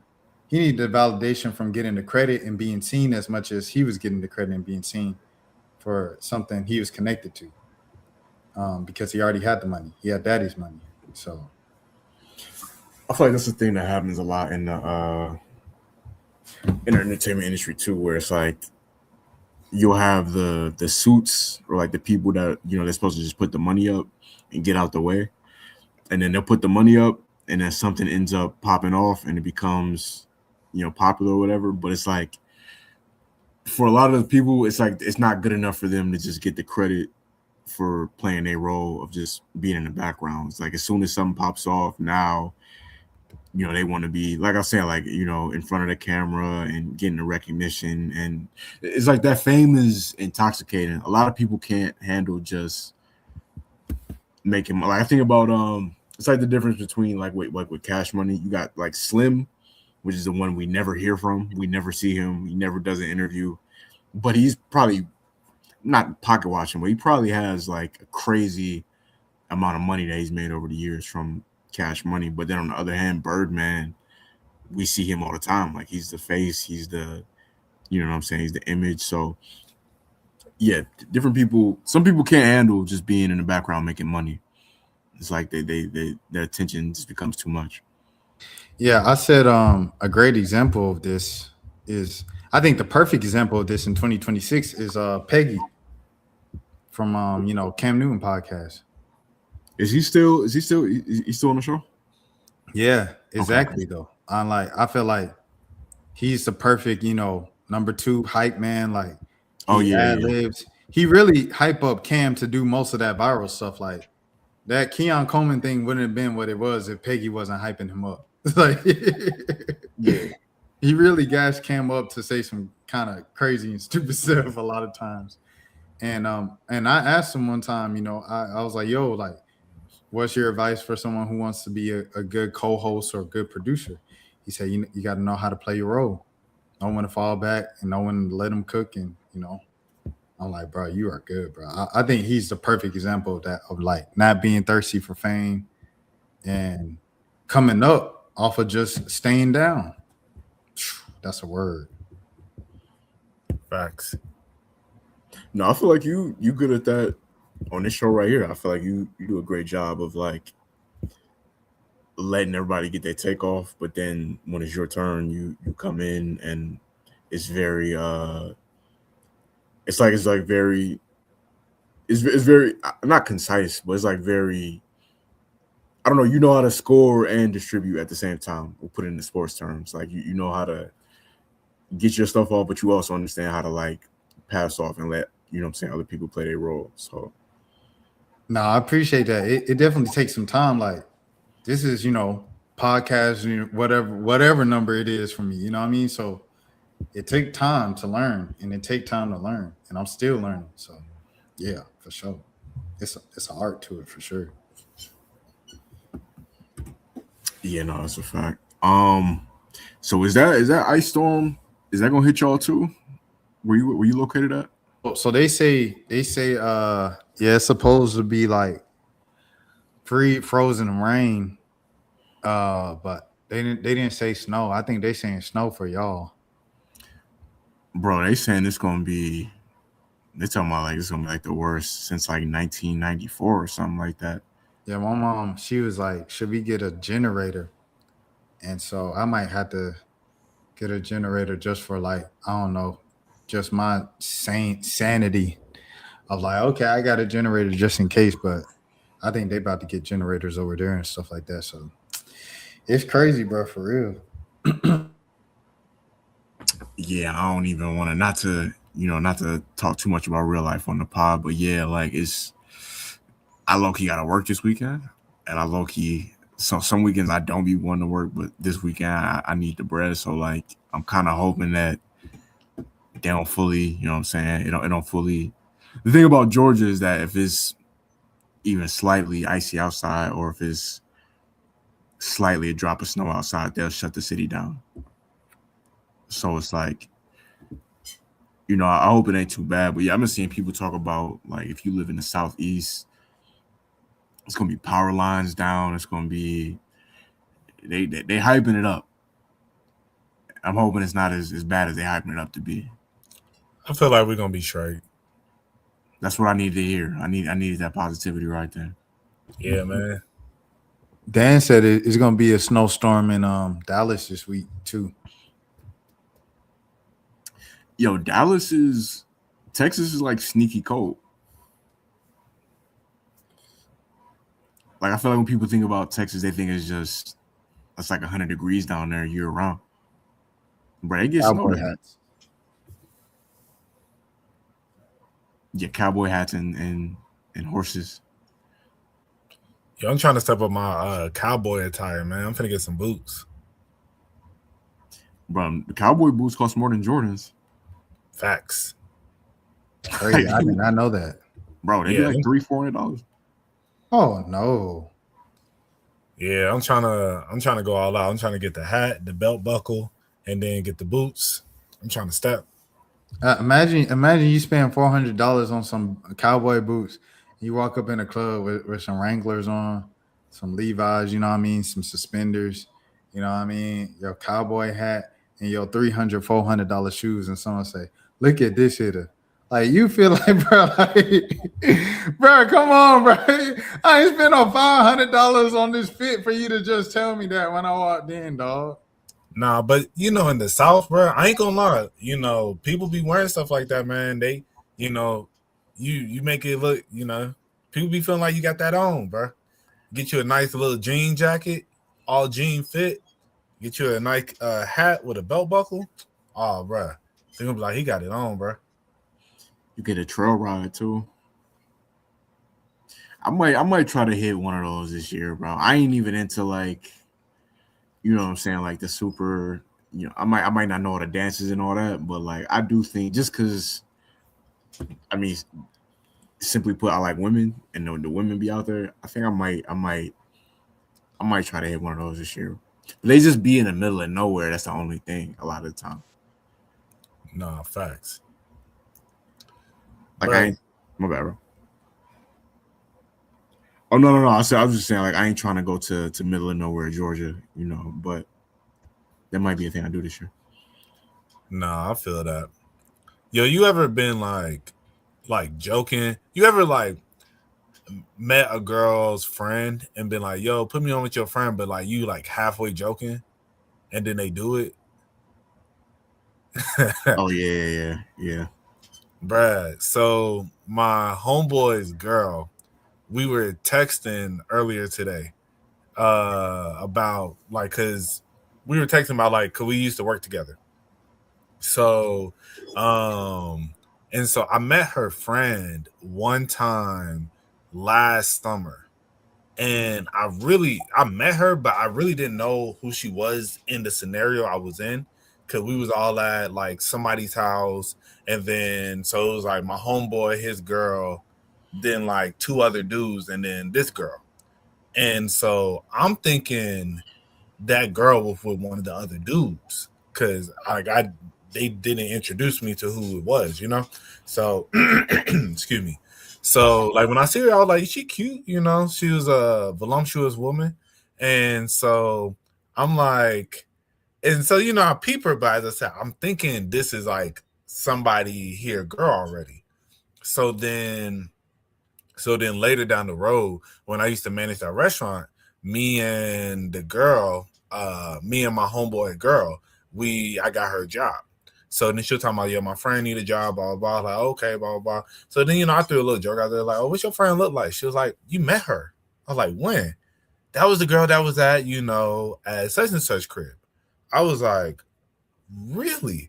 I was like, so that's your best friend? She was like, yeah, that's my best friend. I was like, oh, I thought that was, one of them dudes' girls, She was like, nah, that was just my best friend. We were just all there vibing. So I was like, oh, okay. Yeah, when she come through, yeah, I was like, put me on, So this was back in like August. So, then it been like kind of like an ongoing joke. So then like when I was up in New York, I was with my homeboy and his girl. So then I had made a comment. I was just like, yeah, I was like, man, why you didn't bring your friend, bro? And she was like, she out, she out in Detroit, this, that, and the other. I was like, man, all right. Then she was like, but we can make a trip up to Detroit. I was like, okay, bet. Let's make a trip up there. And she was like, yeah, the last dude she was talking to, he didn't even have no job.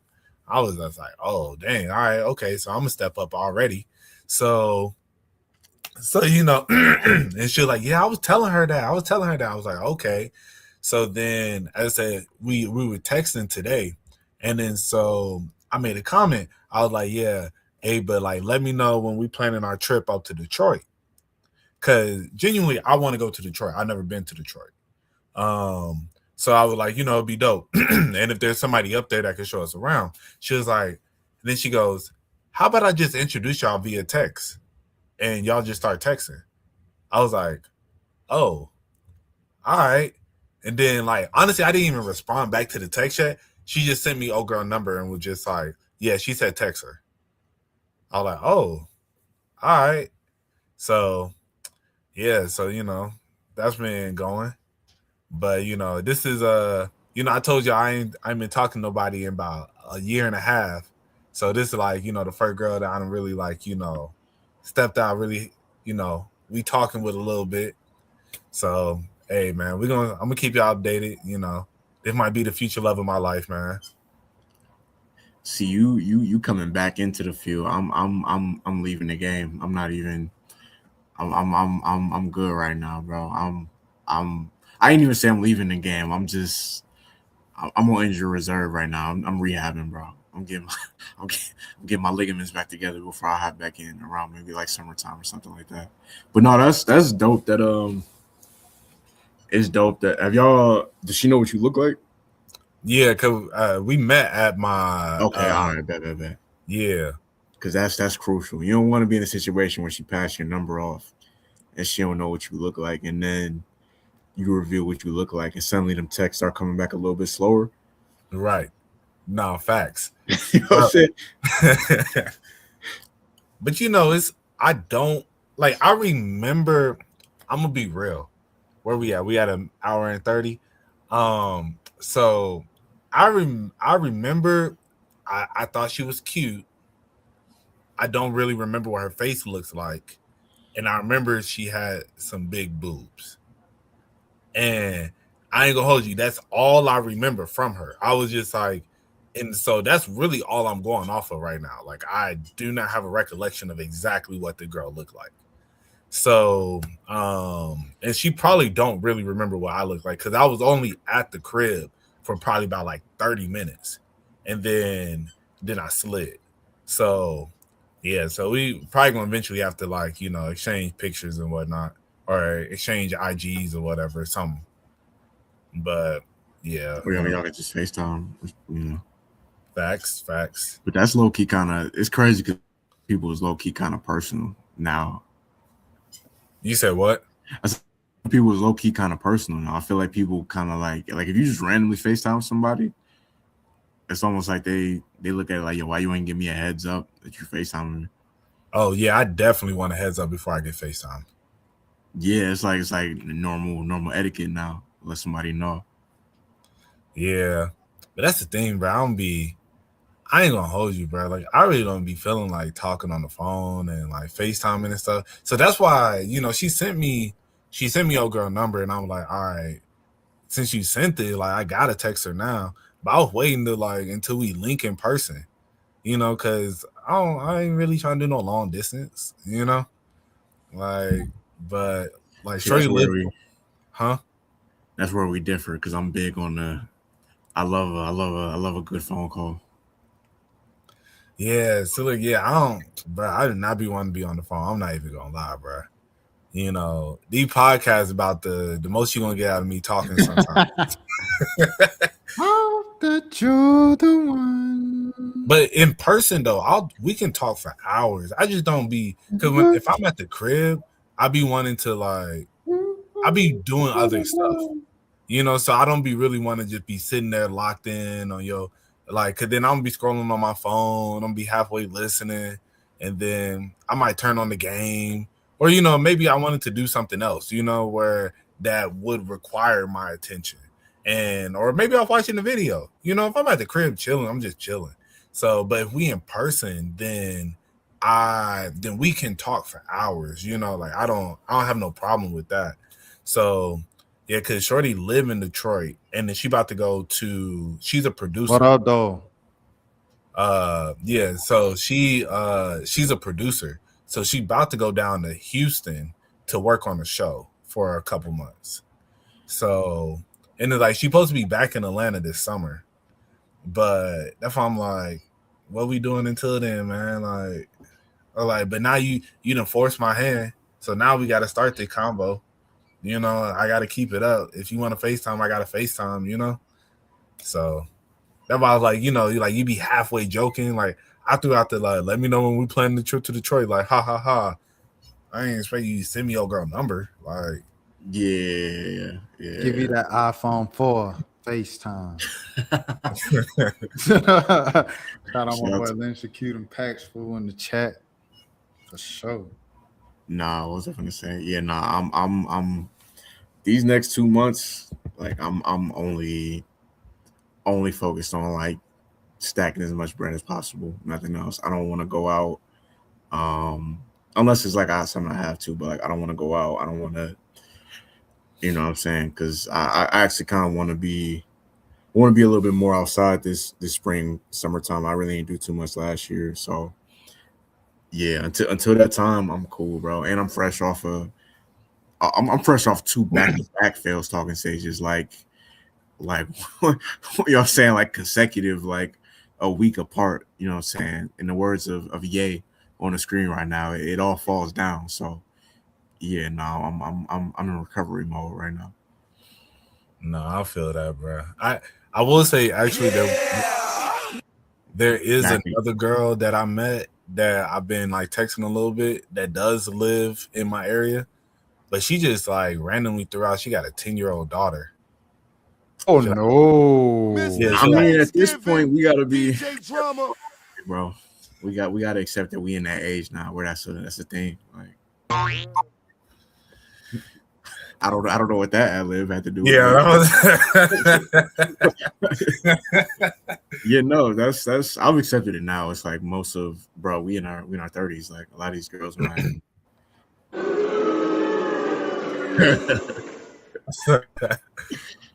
Hey, no. Shout out to all the mothers, man. You know what I'm saying? Shout out all the single mothers for sure. You know what I'm saying? It's all love. It's all love. But see, 10 years old that's kind of rough because it's like he said, been texting my ex from 2020. I'm down, bro. Listen. I linked up last year with a girl I hadn't talked to since 2020, so I get it. I'm not judging you, bro. Trust me, I get it. Yeah. Since I've been in a similar situation. I ain't gonna hold you. I think the older we get, bro, like, you know, the more you go into the new dating pool, I'll say this: the more you go into the new dating pool and there's new people, and you're trying to see if y'all have anything in common, and y'all don't really have much in common, you like, dang, I know so and so from the past. We like the same Tyler the Creator song. We like the same movies. She kind of know a little bit. She don't know everything about basketball, but she know a little song. I know she was really cool. Let me see what she up to now. I mean, I think that's just natural the older you get. No, facts. I mean, I will say I have not spent the block in a very long time on any of the girls I used to talk to. I've been it's been a couple girls that I definitely have thought about that I was like, man, I low key do think about them like just a little bit, but at the same time, I've been very much like, man, let me just facts. I feel you, my boy. um, but yeah, but I don't know. Like I have not been like the spin the block person. I haven't tried to spin the block on nothing in at least a good like 3-4 years for real. Because there's like a couple girls that it was one girl that I used to talk to way back in the day, around high school time, that I shot like somewhat of a shot at, because it's like we were talking again, then I kind of shot like a little shot, and then I was just like, okay, I think I misread it a little bit. You feel me? You know, it'd be like that. But yeah, but outside of that, man, yeah, I've been kind of just chilling. But you know, it's interesting. I was just talking to my coworker, and we was actually just talking about that today. She was like, Kyle telling them about how when my cat died, you know, I saw the post that it does, and I was like, I don't even know how my cat died. And because my ex posted it. And she was like, you don't know, like you don't talk to your ex. And I was like, nah, we don't talk at all. Like I did not try to rekindle that one. Once it was done, it was just done. And she was like, oh, like, yeah, you know, I still be talking to all my dudes, you know, this, that, and the other. Well, she put it, I still talk to all my hoes. I was like, okay, I feel you. But she was like, I think that's just because guys always gonna spin the block though. And I was just like, yeah, if they see the opportunity, yeah, they are. But yeah, I'm like, you know, with any most of the girls that I've messed with, I'm like, unless it's just, yeah, I just don't be seeing it, you know? I'm just not the type of person. I'm too prideful. I think that's what it is. Like if you hit me up, then we can start talking again, but I'm not finna just go out of my way to be like, yo, I was just thinking about you. How you been? You know, that ain't. See, I be telling myself that. Like I definitely be telling myself, like, yo, you know what I'm saying? Like whenever like women are over with me, like I'll tell myself, like, all right, you gotta move on, you know what I'm saying? Keep it moving, move on. And that might work for like a good, like it might be like a good 2-3 months where I'm just, you know what I'm saying, I'm not thinking about them, but like it's gonna come that one day a year or that one night a year when I just randomly think about that person, and then 100%. That'd be the times where it's just, you know what I'm saying, you just be in like a moment of weakness and you've been doing good for like a few months, and that's when it was just ran. Like on my birthday, I hit up I'm not gonna say her name, but you know exactly what I'm talking about. I just randomly was like, you know what?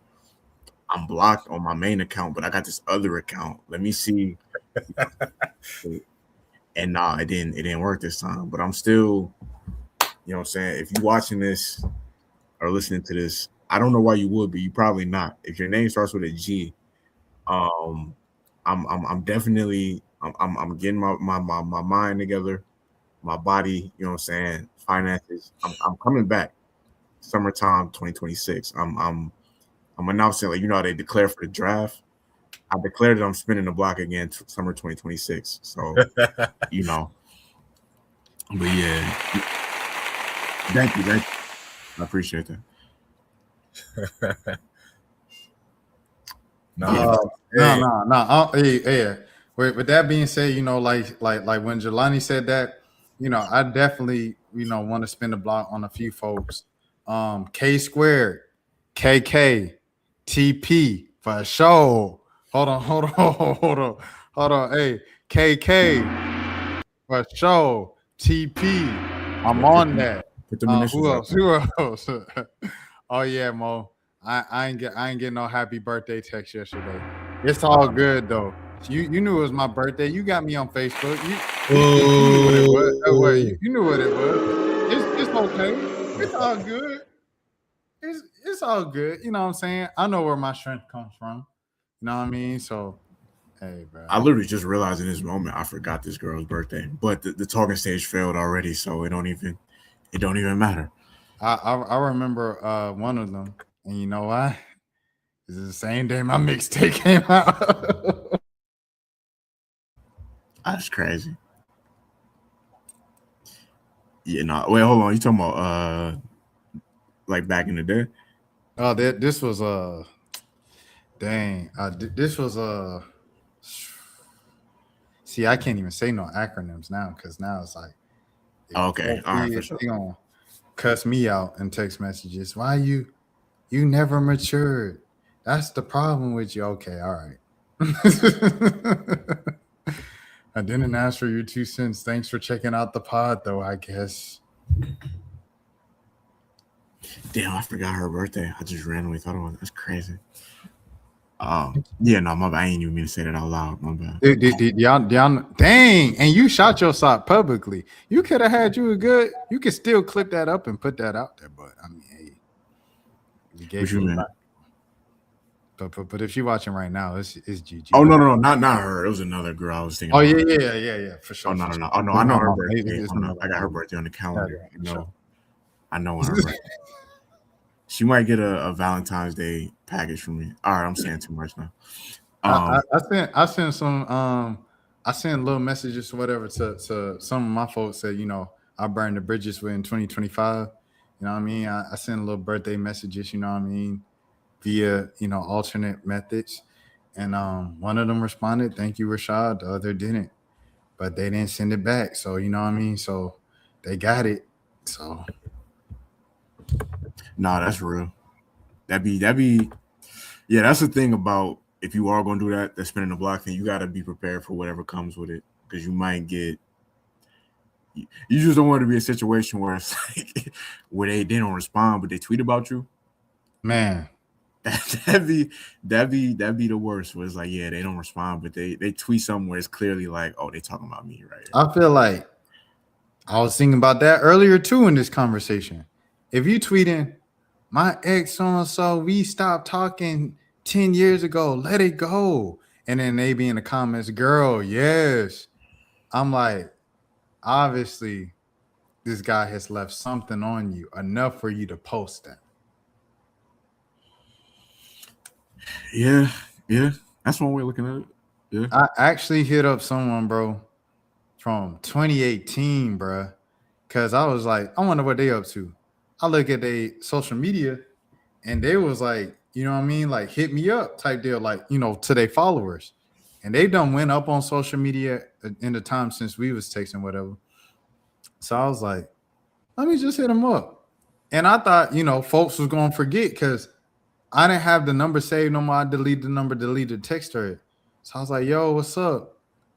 Boy, oh boy. About 5 minutes later, I got I looked at my phone and said, please do not contact me ever. I said, okay, say less.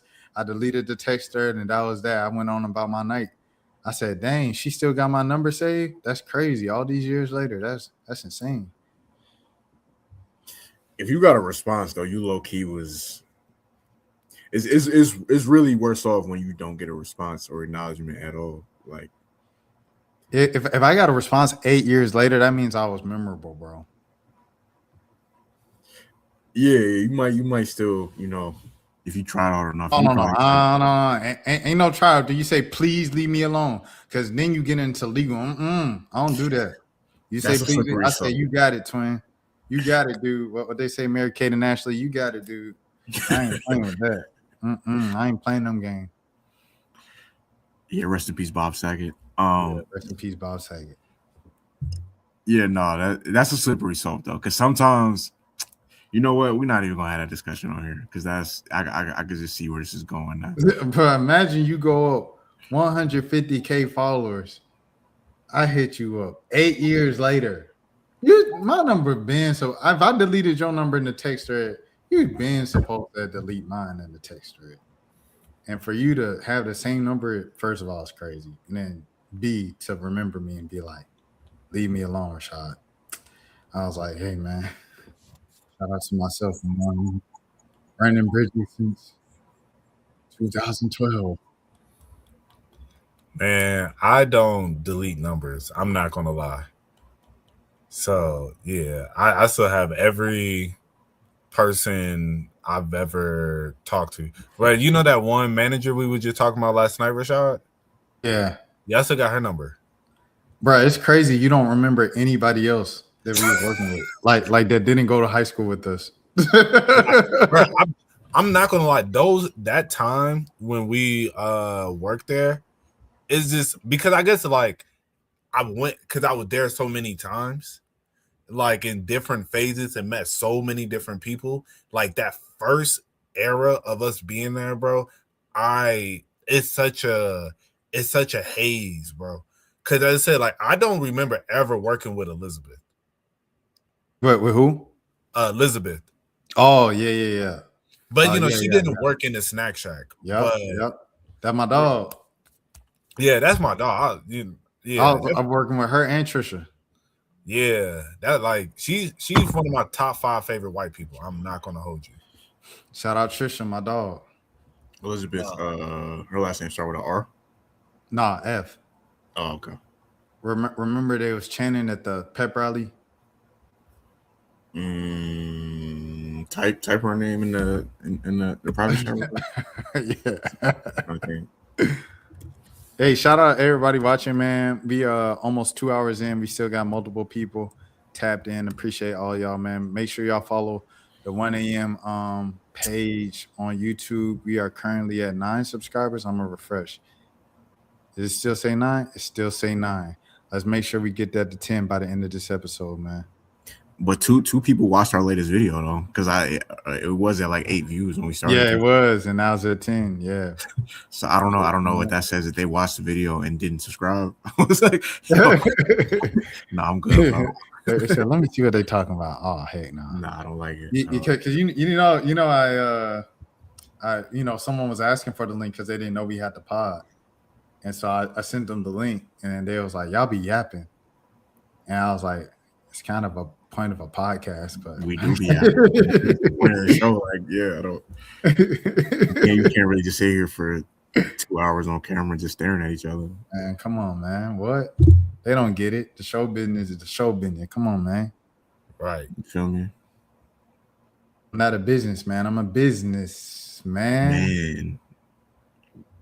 That's a crazy that's one of them bars that's like it's not that complicated, but it is like low key. It's very simple, but it's extremely fire at the same time.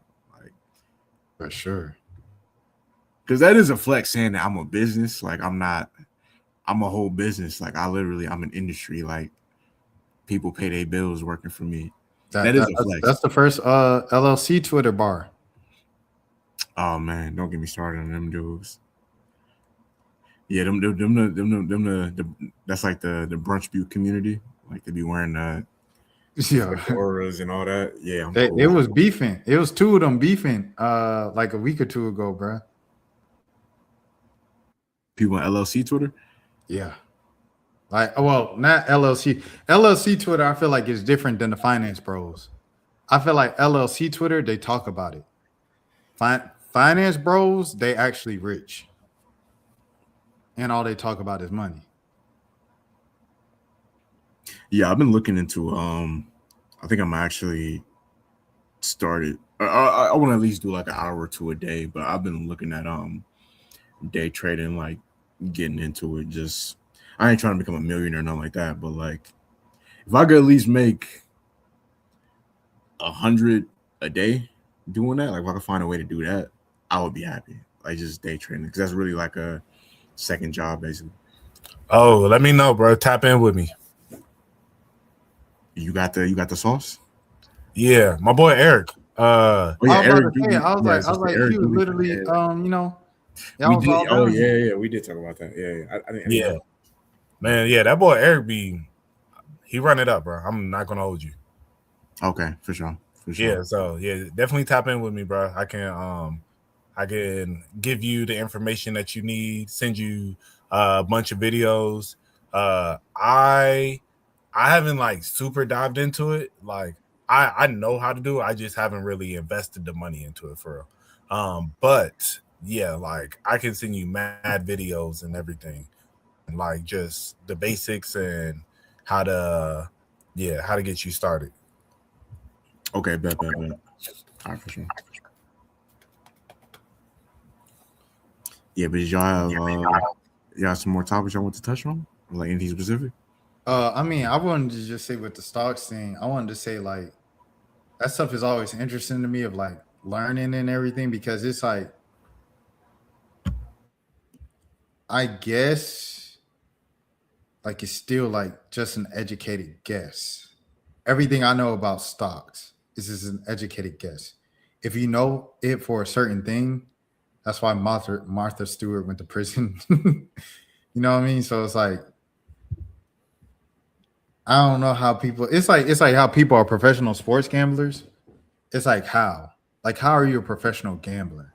You know what I'm saying? Because it's an educated guess, and if you know what's gonna happen, once again, you go to prison. So, what do you mean? Like you learn how to get good at it? That's the thing that another thing.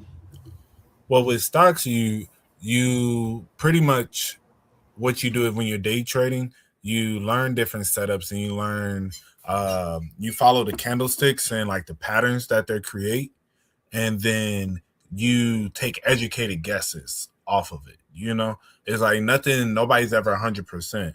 But what you do is, the thing is just to win more than you lose. So as I say, you get comfortable looking at the chart and then seeing like, okay, this particular setup is happening. Like it looks like it's on a run, but then you got to learn about like when it goes into a sweep where a liquidity sweep where the market is they're going to fake you out. So you think that, oh, it's about to go here, but then they fake you out and go one way, and then it's like it still does that, but then it takes you so far low that you hit your stop loss. And then that's where a lot of people end up getting messed up because you don't know about liquidity sweeps and volume profile, where you see where the majority of the volume where they are trading at is, stuff like that. So that's why like you learn the chart and then you make educated guesses. As far as sports gambling, I do not know. I've been trying to figure that out. I'm not going to hold you, but it's coming one day. But but as far as like the market and stuff, yeah, it's literally like learning those little stuff and just understanding what the different candlesticks mean, learning, the like support resistance, is it at a new high, is it at a new low, and it gives you like the market kind of follows the same patterns once you learn that, and then you got to tap into the news. There's like websites where there's different like information about, this is dropping, this like report is, where they're finna drop the unemployment, like how much unemployment is for, this quarter or whatever. That's going to make the market move a certain way and stuff like that, and just like right now, oil is up because we just got oil. You feel me? It's up. So, people, so it's like little stuff like that. If you know what's going on around the world, you add that with your knowledge of the market, then that's how people become professional at that, where they make consistent money, The professional sports gambling is low key like I feel like it's low key not that far off because it's certain people. Obviously, it's not the same thing at all, but it's there are people who have like techniques that they use in like certain sports that they only bet on, or like they'll only bet if it's under these circumstances. So I mean, there are some people that definitely with the sports gambling, they definitely got a science figured out one way or another. But I just think it's probably, even as unpredictable as the stock market is, it's probably way more unpredictable doing like the sports gambling on a day-to-day. You know what I'm saying? Even if you do have a formula, like it's so many things that could go wrong with injuries and things like that. Like you gotta really that's a slippery slope right there, 100%. I remember I was covering Southern Miss, and like when I was in Mississippi, I had a work phone, and they had my phone number at the bottom of all the articles. And this dude used to call me like every Friday, Saturday, and just like ask me about like who was on the injury report for Southern Miss. He'd be like, "Is so and so playing?" Okay, all right. So you think they can still? You think he gets so and so to like? And I did it for the first couple weeks, and then he like after I started picking up, oh, he was just like, "Oh, I can call this guy whenever I want to," and he started blowing up my phone every weekend more frequently. Like he would call me 3 hours before the game, then 2 hours before the game, then an hour. I had to block bro because I'm like, bro, you fiending, bro. Like you tweaking on my phone, just asking me about is this, wide receiver from this mid-major program gonna play Saturday? Like that's crazy, bro. That's crazy. You need help. Yeah, how much of a degenerate do you have to be betting on Southern Miss on a regular basis? It's what them boys just got the FBI with. He said they went to the Biloxi or whatever casino they went to with 78,000 to put on like a random like Southern Miss football game. They said, okay, all right, we not taking that. Yeah, I think people gotta understand, bro. You're not outsmarting these. It's so much money involved, and they got so many different people set up. Like there's people that are hired with a specific job of just looking out for bets that kind of jump out to them. Like if you just randomly bet, let's say out of nowhere, I got money. Let's say I put $50,000 on like I'm gonna pick a random NBA player. $50,000 on Eric Gordon threes. They'll say I don't know. Like that's even if I'm doing that from, even if there's nothing, I don't have no insider information. Like a bet like that would get flagged just because it's like, yo, this is super random that somebody would bet this right now. So yeah, whenever you on these betting sites, bro, the amount of money that they're making, like you're not outsmarting these companies if you're trying to cheat them. Facts. Bro, I saw when Jimmy Butler got hurt last night, somebody was like, like I betted over 6 rebounds and this man want to go and get hurt. Dog. And that's really how people think too. He might have been joking, but like it's really people that think like that for real. Facts. This one was crazy, the one with the colleges, bro, because it all kind of stems from like the former LSU basketball player who plays in China now. They said this man was averaging 32 points a game. They said the first time he got in on it, he scored like 11 points the next game. Like the exact same day he agreed to join the operation, he was averaging 32. He scored 11 points. And then that man takes it, the boy that was betting on him, he said, it's 3 things guaranteed in life. The end of your life, taxes, and Chinese basketball games, bro. Right. And then so Buddy from LSU, he's from Chicago. He played for the Bulls in Chicago. He went out, he recruited people from Northwestern State in Louisiana, Mississippi. He recruited them. He recruited the whole Louisiana, bro. Tulane, I think Grambling might have been it. If Grambling's not in it, my bad, because that's at HBCU. I don't want to throw those allegations on their name if there wasn't. Nickel State, I know was in it. UNO, New Orleans, and they already had 4 guys get caught for gambling last year. This is a whole nother gambling thing. And he said, Buddy right here, he said it's all because they targeting kids who don't get that much NIL money.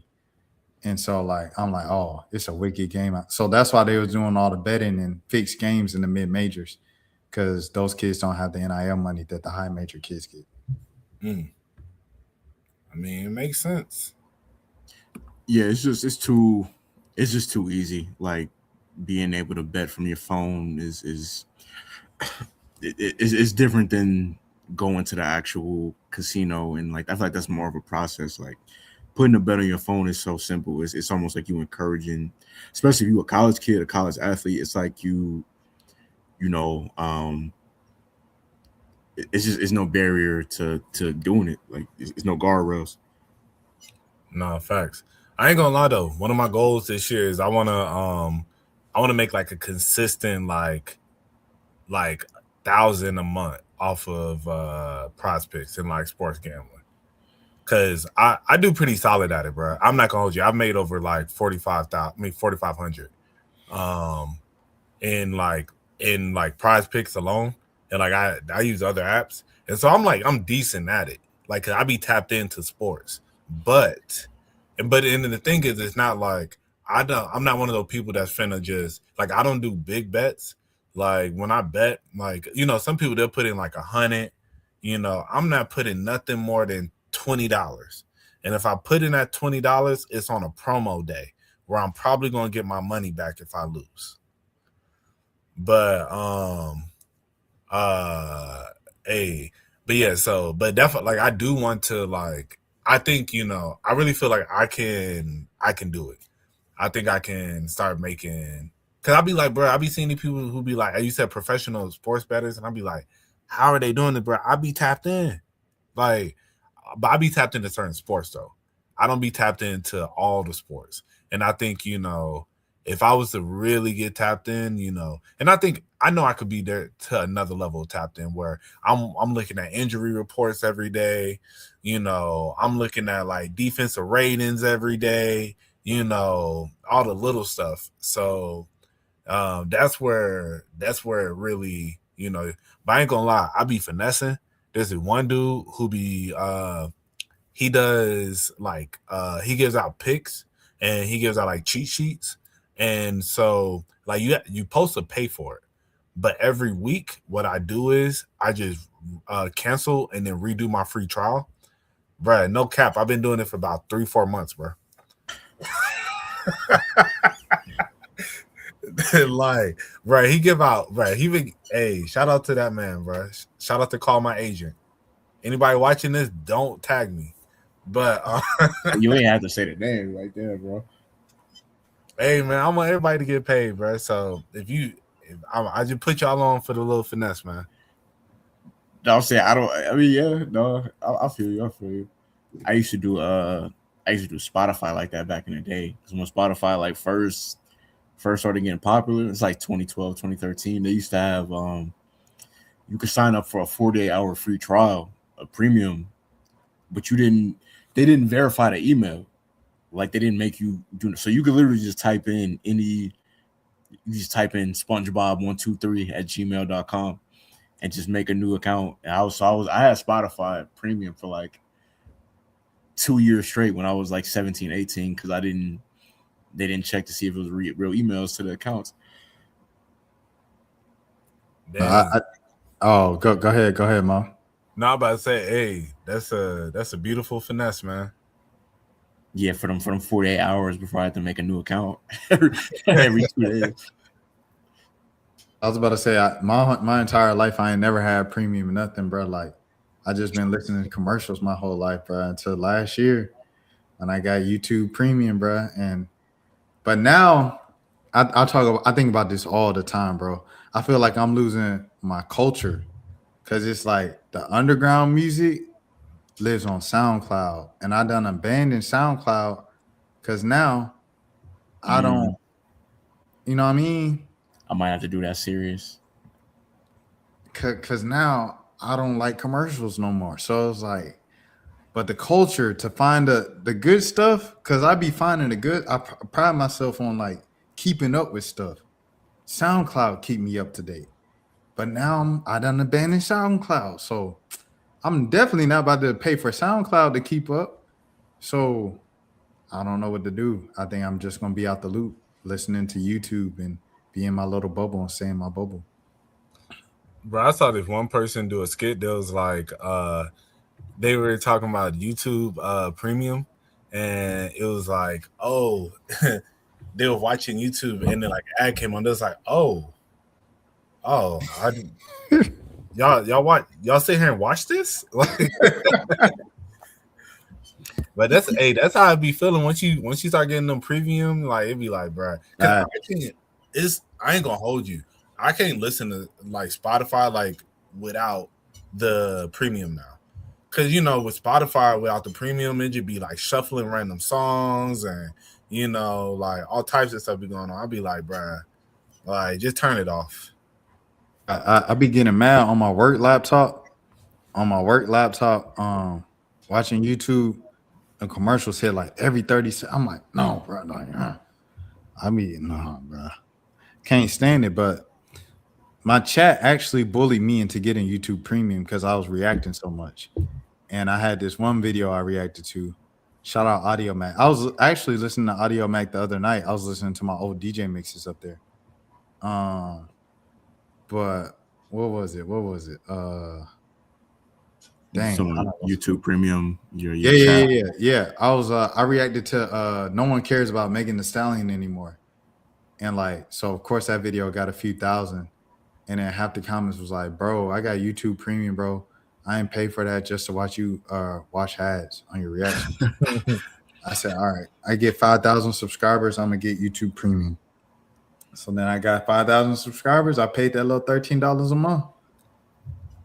Right. Yeah, once you get it, it's like you can't. I think I probably got it for the first time. Maybe it was like a few years back. I got it, and yeah. Once I had it, it's like, bro, I can't even. But that used to be a standard thing, like on old. Because I remember having an Android back in like 2012, where I don't even think YouTube Premium was a thing back then, where I could close my phone and YouTube would still be playing in the background.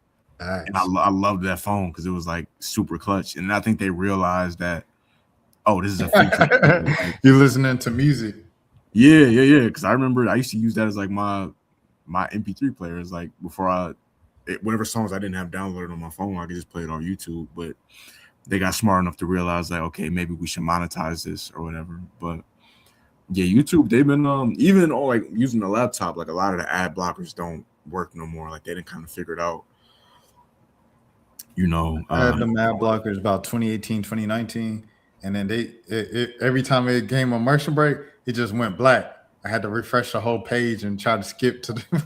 Yeah, it gets annoying after a certain point. Yeah, bro. So just get that premium, bro. $13. YouTube ain't paying me to say this. I'm just saying it because it's like you get the music, you get movies, all the bootleg movies that be on YouTube allegedly. I don't know. I'm speaking maybe. TV shows. None of that. Yeah. You know, and the thing about it is that it's like, I've said this one before, but like every mixtape that's not on streaming services is on YouTube. Because you go on Spotify, you go on Apple Music, even if they have certain mixtapes, it's not the original version. Like the version of Cushion Orange Juice they have on there is not it's certain songs that's either missing or they tweaked or like No Ceilings is missing like a good 10 songs off there on the streaming version. Like it's a bunch of these streaming platforms that have these mixtapes it's not the real version of the mixtape. Reloaded, Rich Homie Quan, which is like my favorite Rich Homie Quan song. It's not on the official version. Yeah, I know, like ASAP Rocky, Live Love ASAP, Kissing Pink isn't on there. It's my favorite song on that mixtape. It's all off. Faces is different from Mac Miller. Yeah, a lot of the skits got taken off. A lot of the movie samples. Yeah. But yeah, as I brought up before, you know, congratulations to that man, Andrew Jones, man. Oh, yeah, salute Andrew Jones. Finally in the Hall of Fame. He had a weird case because he had such a high peak and he was a great defender, but his batting average was pretty terrible. And his batting average? It's woo. Like a 219. Boy, it's bad. Here we go. His batting average was 254. Oh, okay. That's not horrible. It's for a Hall of Famer.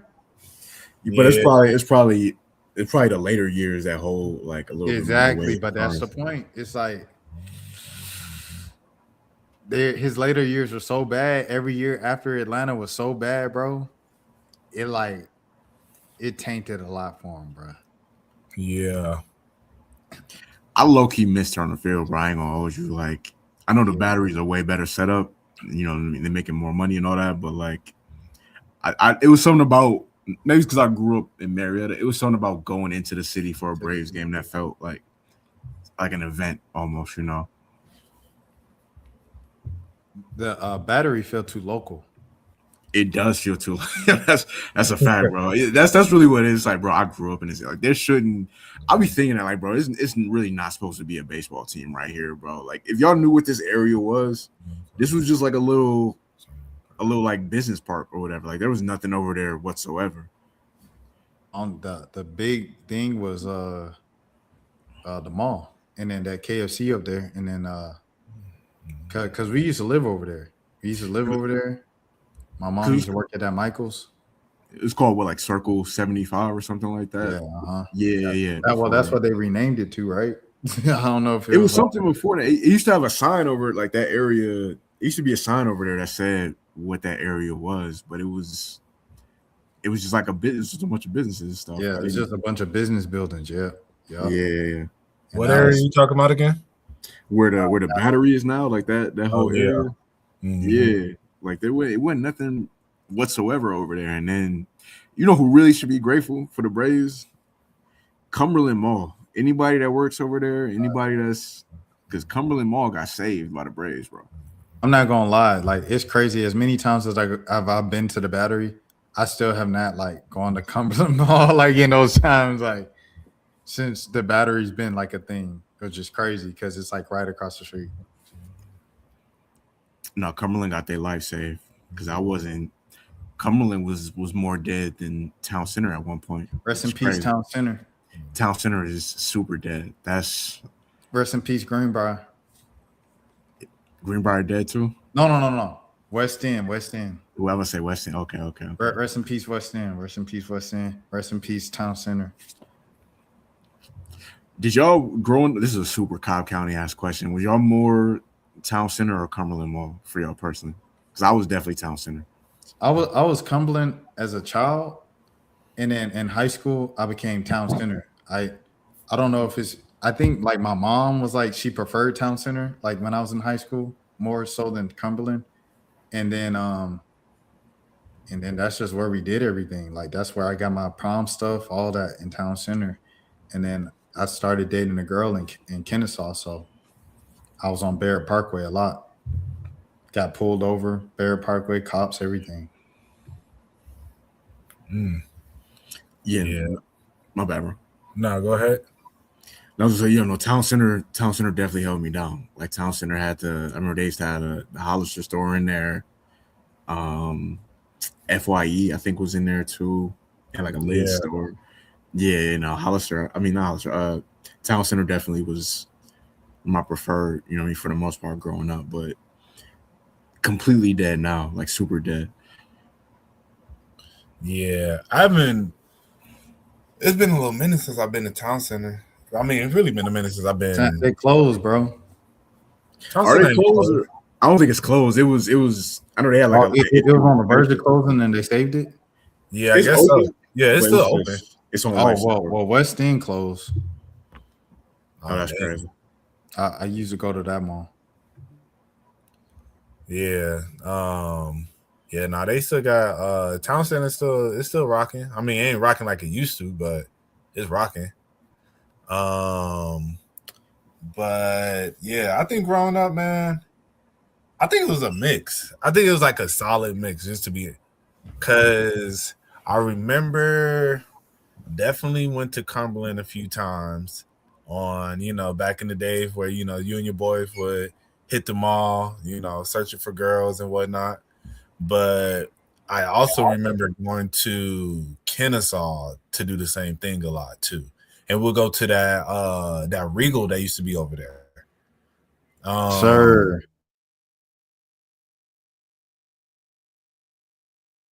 Oh, is that me? That might be me. We'll see what happens. But that Regal have some. Okay. Y'all came back for me. What was that? Me that cut out? I think so. Okay. All right. Yeah, I had to do something real quick, but I had to come back in like real quick because I ain't want you to be here by yourself. The last thing I heard was Regal. I was saying that Regal that was over there. Yeah, we used to parlay over there.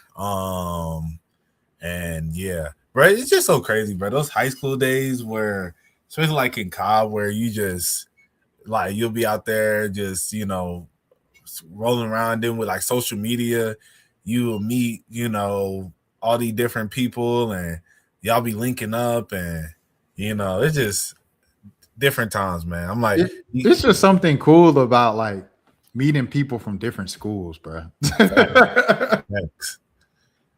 Yeah, like I definitely had like a few homegirls that I was like mad close with from like different schools for like no reason. It is like it'll be a regular person, but they go to a different school that just make them 10 times cooler, bro. Right. Nah, it used to be certain people that it was almost like the whole Cobb County knew them. I'm like, bro, how do y'all know this person? Like, it don't like, bro. And I used to feel like I was out the loop because they didn't go to our school, but they'd be friends with like everybody. They friends on Twitter, like I'm like, bro, why do y'all like? And they go to like Pebblebrook or some shit like that. You know what I'm saying? Like, bro, where did you meet this person at? Like, facts. But it makes sense though, because Cobb County it's a big county, but it's small as far as like where people go to hang out. So especially teenagers back then. Facts. I cannot believe BK the Ruler went to Hillgrove, bro. Like, I'm still like, what the heck? I wish I knew. What year did she graduate? BK is young, so she had to have graduated like 2017-ish. She young, like maybe even 2019. So I mean, that explains why I didn't know her, but still, like, you usually know when people come up, like, oh, they from Cobb. Oh, okay, they're from Cobb. I just knew she was from Atlanta. And then I find out she from Cobb. I'm like, oh, she local. Like, that's crazy. That's what I wanted to tell you about, Mo. That's what I was talking about this weekend when I was out, bro, and walking amongst and everything like that, bro. I was talking about this joint right here, man. The Riverwalk Mall, bro. Oh yeah. I told the story, man. Look, I said, yeah, man. We almost got jumped in New Orleans. I said, I got into it with someone in Detroit once. I got into it with someone like somewhere. I was like, bro, like, it's been some times where it almost came down to it, but God.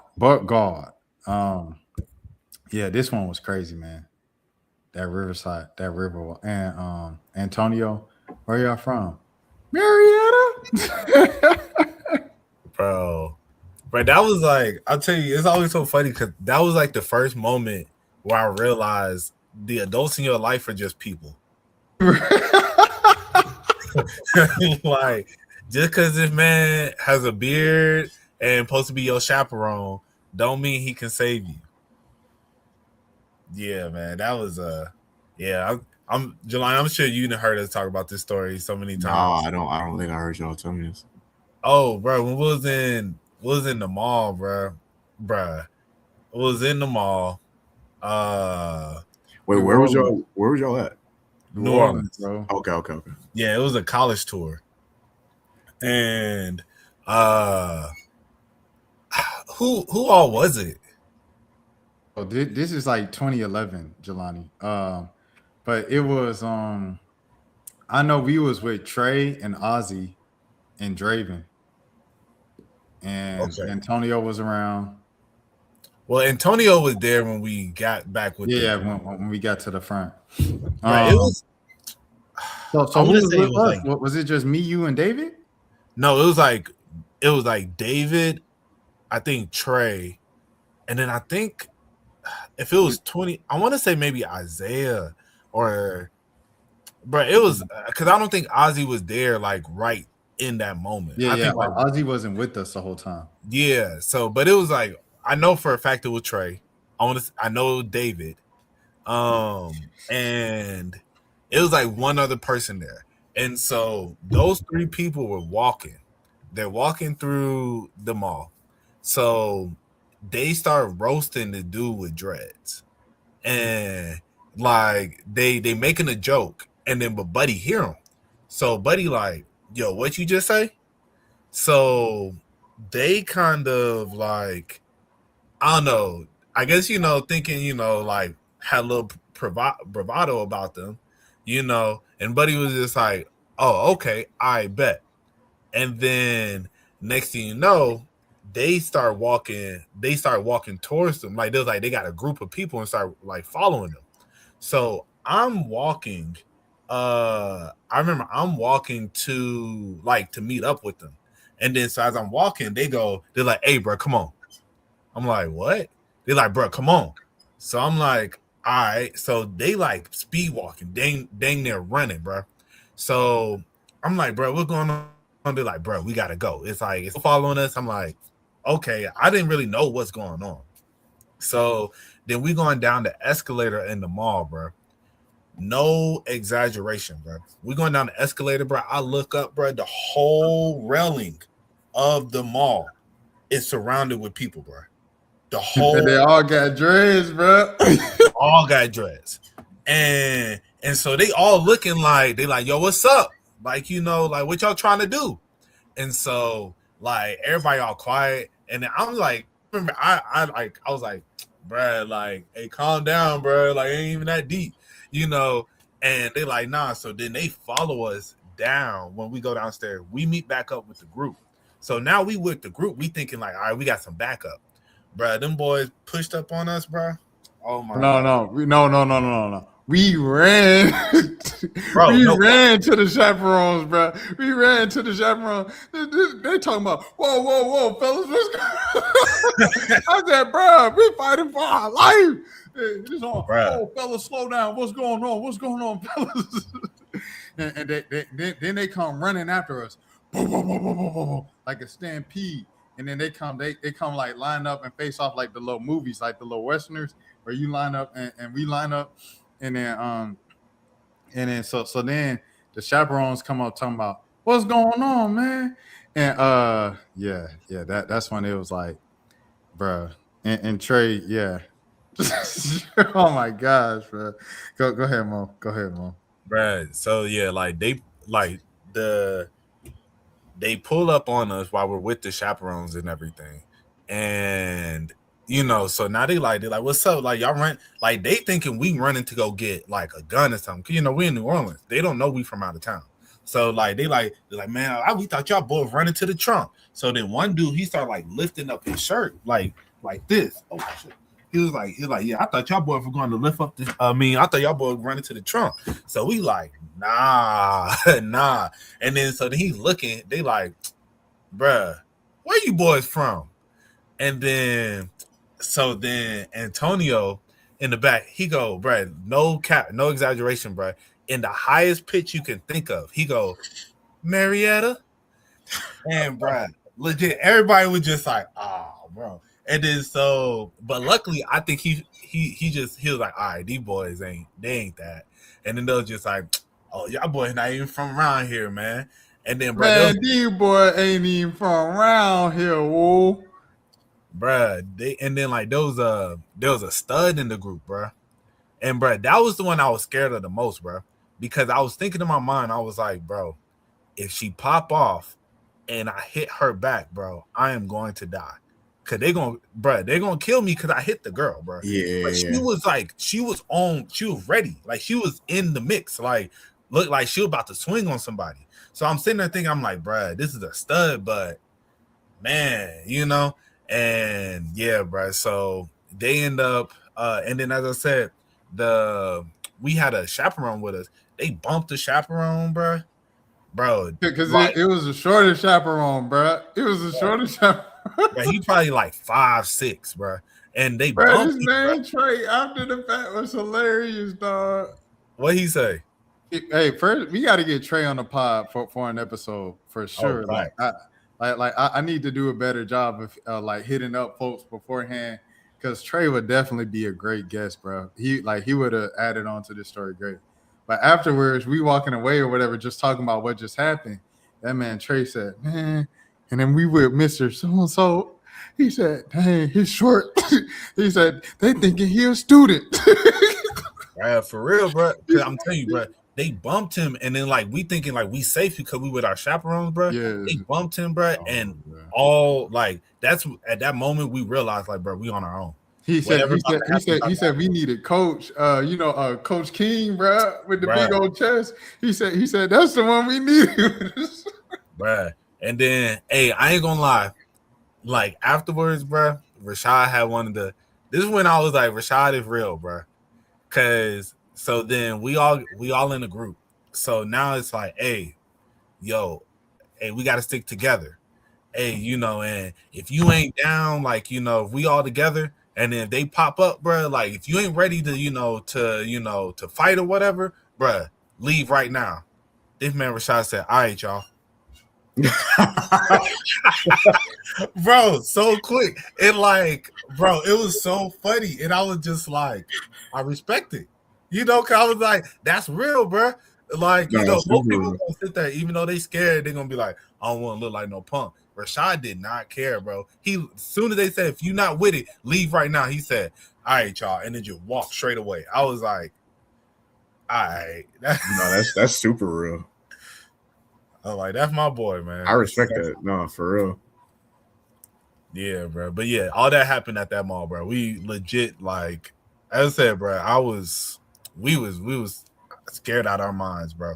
Like, when I tell you the whole banister was surrounded with people, bro. It was at least like 20, 25 people, bro. Oh, nah. See, when you put it like that, like, nah. Yeah. Yeah, and didn't they do like a little call, like a so like that, bro? Bro, it's like a movie, bro. I promise you. Bro. They did a little call and everything. They're like, yeah, it's crazy, bro. Nah, I've had some moments. I feel like I lived a whole lifetime in New Orleans before any of this stuff, for real. It's just crazy. Yeah, nah.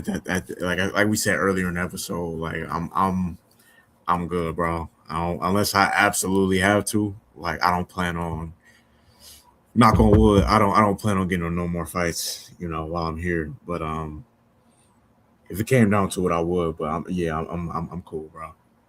Are you coming down from Mardi Gras? Yo, I will know. Literally, I will know. I'll know by next Friday for sure. By next Friday for sure, I'll be able to let you know. Cause Mo, you coming down? I definitely do.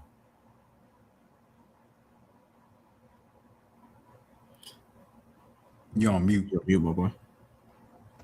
I have to see because my mom's birthday is on the 18th.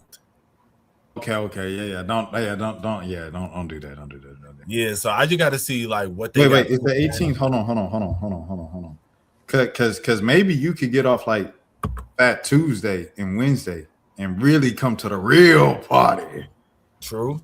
I'm technically gonna be off on Tuesdays and Wednesdays going forward, so I might be. The 18th is a Wednesday though. 18th is Ash Wednesday. So 18th is, okay. So you could be here the weekend before, but that weekend's Valentine's weekend. Oh, I ain't doing no Valentine's Day. I'm gonna say I don't have a No, I know, but I don't know how like the parades and everything gonna be affected by Valentine's Day. Like if it's gonna be like a little more subdued because it's Valentine's Day, or no, they probably still gonna be outside. Last year taught me a lot. I said, oh, they take this seriously. I'm gonna aim for I'm gonna mark that date, the 15th, and I'm gonna try to aim for that. Okay, bet. But yeah, that Fat Tuesday is when is like the Super Bowl of all the parades. All the other parades is like warm up parades. See, I low key don't want to be there for the biggest, just because I feel like I like crowds to an extent. Like I like being outside, seeing other people, but like I don't like it to where it's just unmovable. You know what I'm saying? Like the inauguration. Yeah, like I didn't tell a story on here, but I think I did tell a story. I went to the Battery I told it last week, but when I went to the Battery for New Year's, and I was like, bro, this ain't even fun. Like this is So the weekend would be better for you. Yeah, the weekend. Yeah. So I'm gonna aim for, but if we don't do that weekend, the one after, either way. I mean, I'm gonna aim for the 15th though. Bro, I had some king cake today. I had king cake last year, right, on camera, and all them folks got on my head because I ate it with a fork. They said, first of all, don't eat it with a fork, and yeah, they got on me. But I didn't really like it that much. So I got one. No, I didn't get one. They just put one in the office today, and it was a cherry filled one. Oh my goodness, bro, that was so good. I said, bro, this is 10 times better than whatever I had last year. Like, this is sensational, bro. And they said that's what you got to do with king cake. You got to eat a bunch of different king cakes to get to the one that you actually like. And I think I found it, bro, on try number 2, year 2. Oh my goodness. So shout out to all the king cake. Shout out Mardi Gras. Hey, Nola, baby. Yeah, I was kind of tapped financially last time we went down there. So like this time I could stack up a little bit more, so I could really enjoy New Orleans when we go down there. And I'll be down there for more than one day this time, hopefully. So not hopefully, I will be when I go down there. So yeah. So Anything else, Mo, before we get out of here? Nah, that's pretty much it for me, man. As I said, appreciate you, Rashad, for inviting me to the Bible study today. That was a good convo. Giovanni, if you ever get a chance, come pop in. I need to tap in with your boy who is a DJ, cause I don't know if I mentioned it to y'all that I got like a little mini DJ set, cause I ain't finna buy a full mixer just yet, cause I'm like, let me learn the basics and then pay cause them things like $200-$300. So for the mixer. Yeah. So I got like a little mini one that was like $100. I got it for Christmas, and so working on that, trying to get into my DJing, trying to get in my bag and whatnot. But yeah, man, this year, we locking in. All it takes is 6 months to a year to change your life, boys. That's that real right there. No, that's sometimes even less than that, low key. Facts. Just not 90 days of consistency. Yeah, low key. No, you're right. For real, bro. And that's why I was saying, like, when we was in the Bible study, I was saying that that's one of my biggest things for this year, just being consistent, because you can I think especially like I know for me with like my diet, I'm for the most part disciplined, but then there'll be like one day or 2 days out of the week where I'll just be like whatever, and then just I'm eating wings and eating wings and eating like Chinese food, and and when I eat the wings, I mean like 20 wings at a time, I'm going crazy, and it just kind of rolls back the progress, and that's where I just want to get like, let me just lock in, and then if I do enjoy stuff like that, like keep it in moderation. But yeah, man, so if I'm trying to be on, man, I want to be a completely new me. But yeah, man, so hey, to everybody out there, just keep grinding, stay consistent, man, and your life's gonna change. Just in the words of Mac Miller, R.I.P. Mac Miller, whose birthday just recently passed. I did not know Rashad had the same birthday as Mac Miller. Yeah. 3 years apart, Mac Miller, and it's the same day Fredo Santana passed. Oh yeah, dang. R.I.P. Fredo. Really but yeah, in the words of Mac Miller, just be you. It will work out. Shout out Mac Miller. My goals, y'all know my goals, but I'm gonna say them anyway. By the end of April, I want 10,000 subscribers. I want to hit the 10K mark by the end of April. So that's the end of the first quarter of the year, and then I want 20,000 by the end of the year. Yes, sir. Yeah, I got like my goal is a little bit more personal as far as like certain personal stuff, but definitely one of the main ones is just getting in shape for the summer. I'm trying to be like, see, I just saved a workout routine on TikTok earlier today that I want to do. So in 6 months, you'll be celebrating how you stayed down through it all. That's a fact. Super fact. As will you, homie. Yeah, so that's really it. Just being more consistent with the working out, eating healthy, and like I said earlier, just trying to stack as much bread as possible these next few months. So one thing I did not know, I didn't know I had the same birthday as Dolly Parton until yesterday. Oh, that's crazy. I didn't know that. My entire life, I did not know that until yesterday. I also have the same birthday as Junior Seau. Rest in peace, Junior Seau. CTE. Mental health matters, you know what I mean, for all the football players, you know what I mean. Junior Seau. Shout out to Dolly Parton. Shout out to Jolene. Shout out Jodie Sweeney, who played the big sister or the middle sister on Full House. Her birthday was also yesterday. Didn't know that until yesterday either. So yeah, main Definitely security. know that. Appreciate it. Appreciate the words, man. And stay locked in, twin. You gonna win too. Hey, I ain't gonna lie, man. Hey, this summer, bro, I'm gonna be potting with my shirt off. That's the goal. That's the goal, man. You know, You gonna be potting like Blueface? Yes, sir. Exactly. Yeah. Yeah, nah, he's taking the streaming world by storm. Well, all right, man. I guess we could wrap it on up then. Let's wrap it on up then. Everybody go around, let the people know where they can find y'all. Find me on Twitter _Jelani, 2 underscores at the end. Find us at 1 a.m. podcast on YouTube. Well, the formal username is 1 a.m. podcast 992 on YouTube. So there I is. I haven't been on Twitter. I haven't tweeted in a few weeks now, but yeah, I don't know. We on Twitter. Why we doing 992? We all born in 95. Right. That's hilarious. None of us was born in 1992. But yeah, you can find me on TikTok at Rubberband Mo. Find me on Instagram at RBMO ___, and then find me on X. Damn, I was super late that time. But yeah, you can find me on X at Monos_. You know, I just posted a new Abby. You know, do people be new Abby hashtag new Abby? People do that anymore?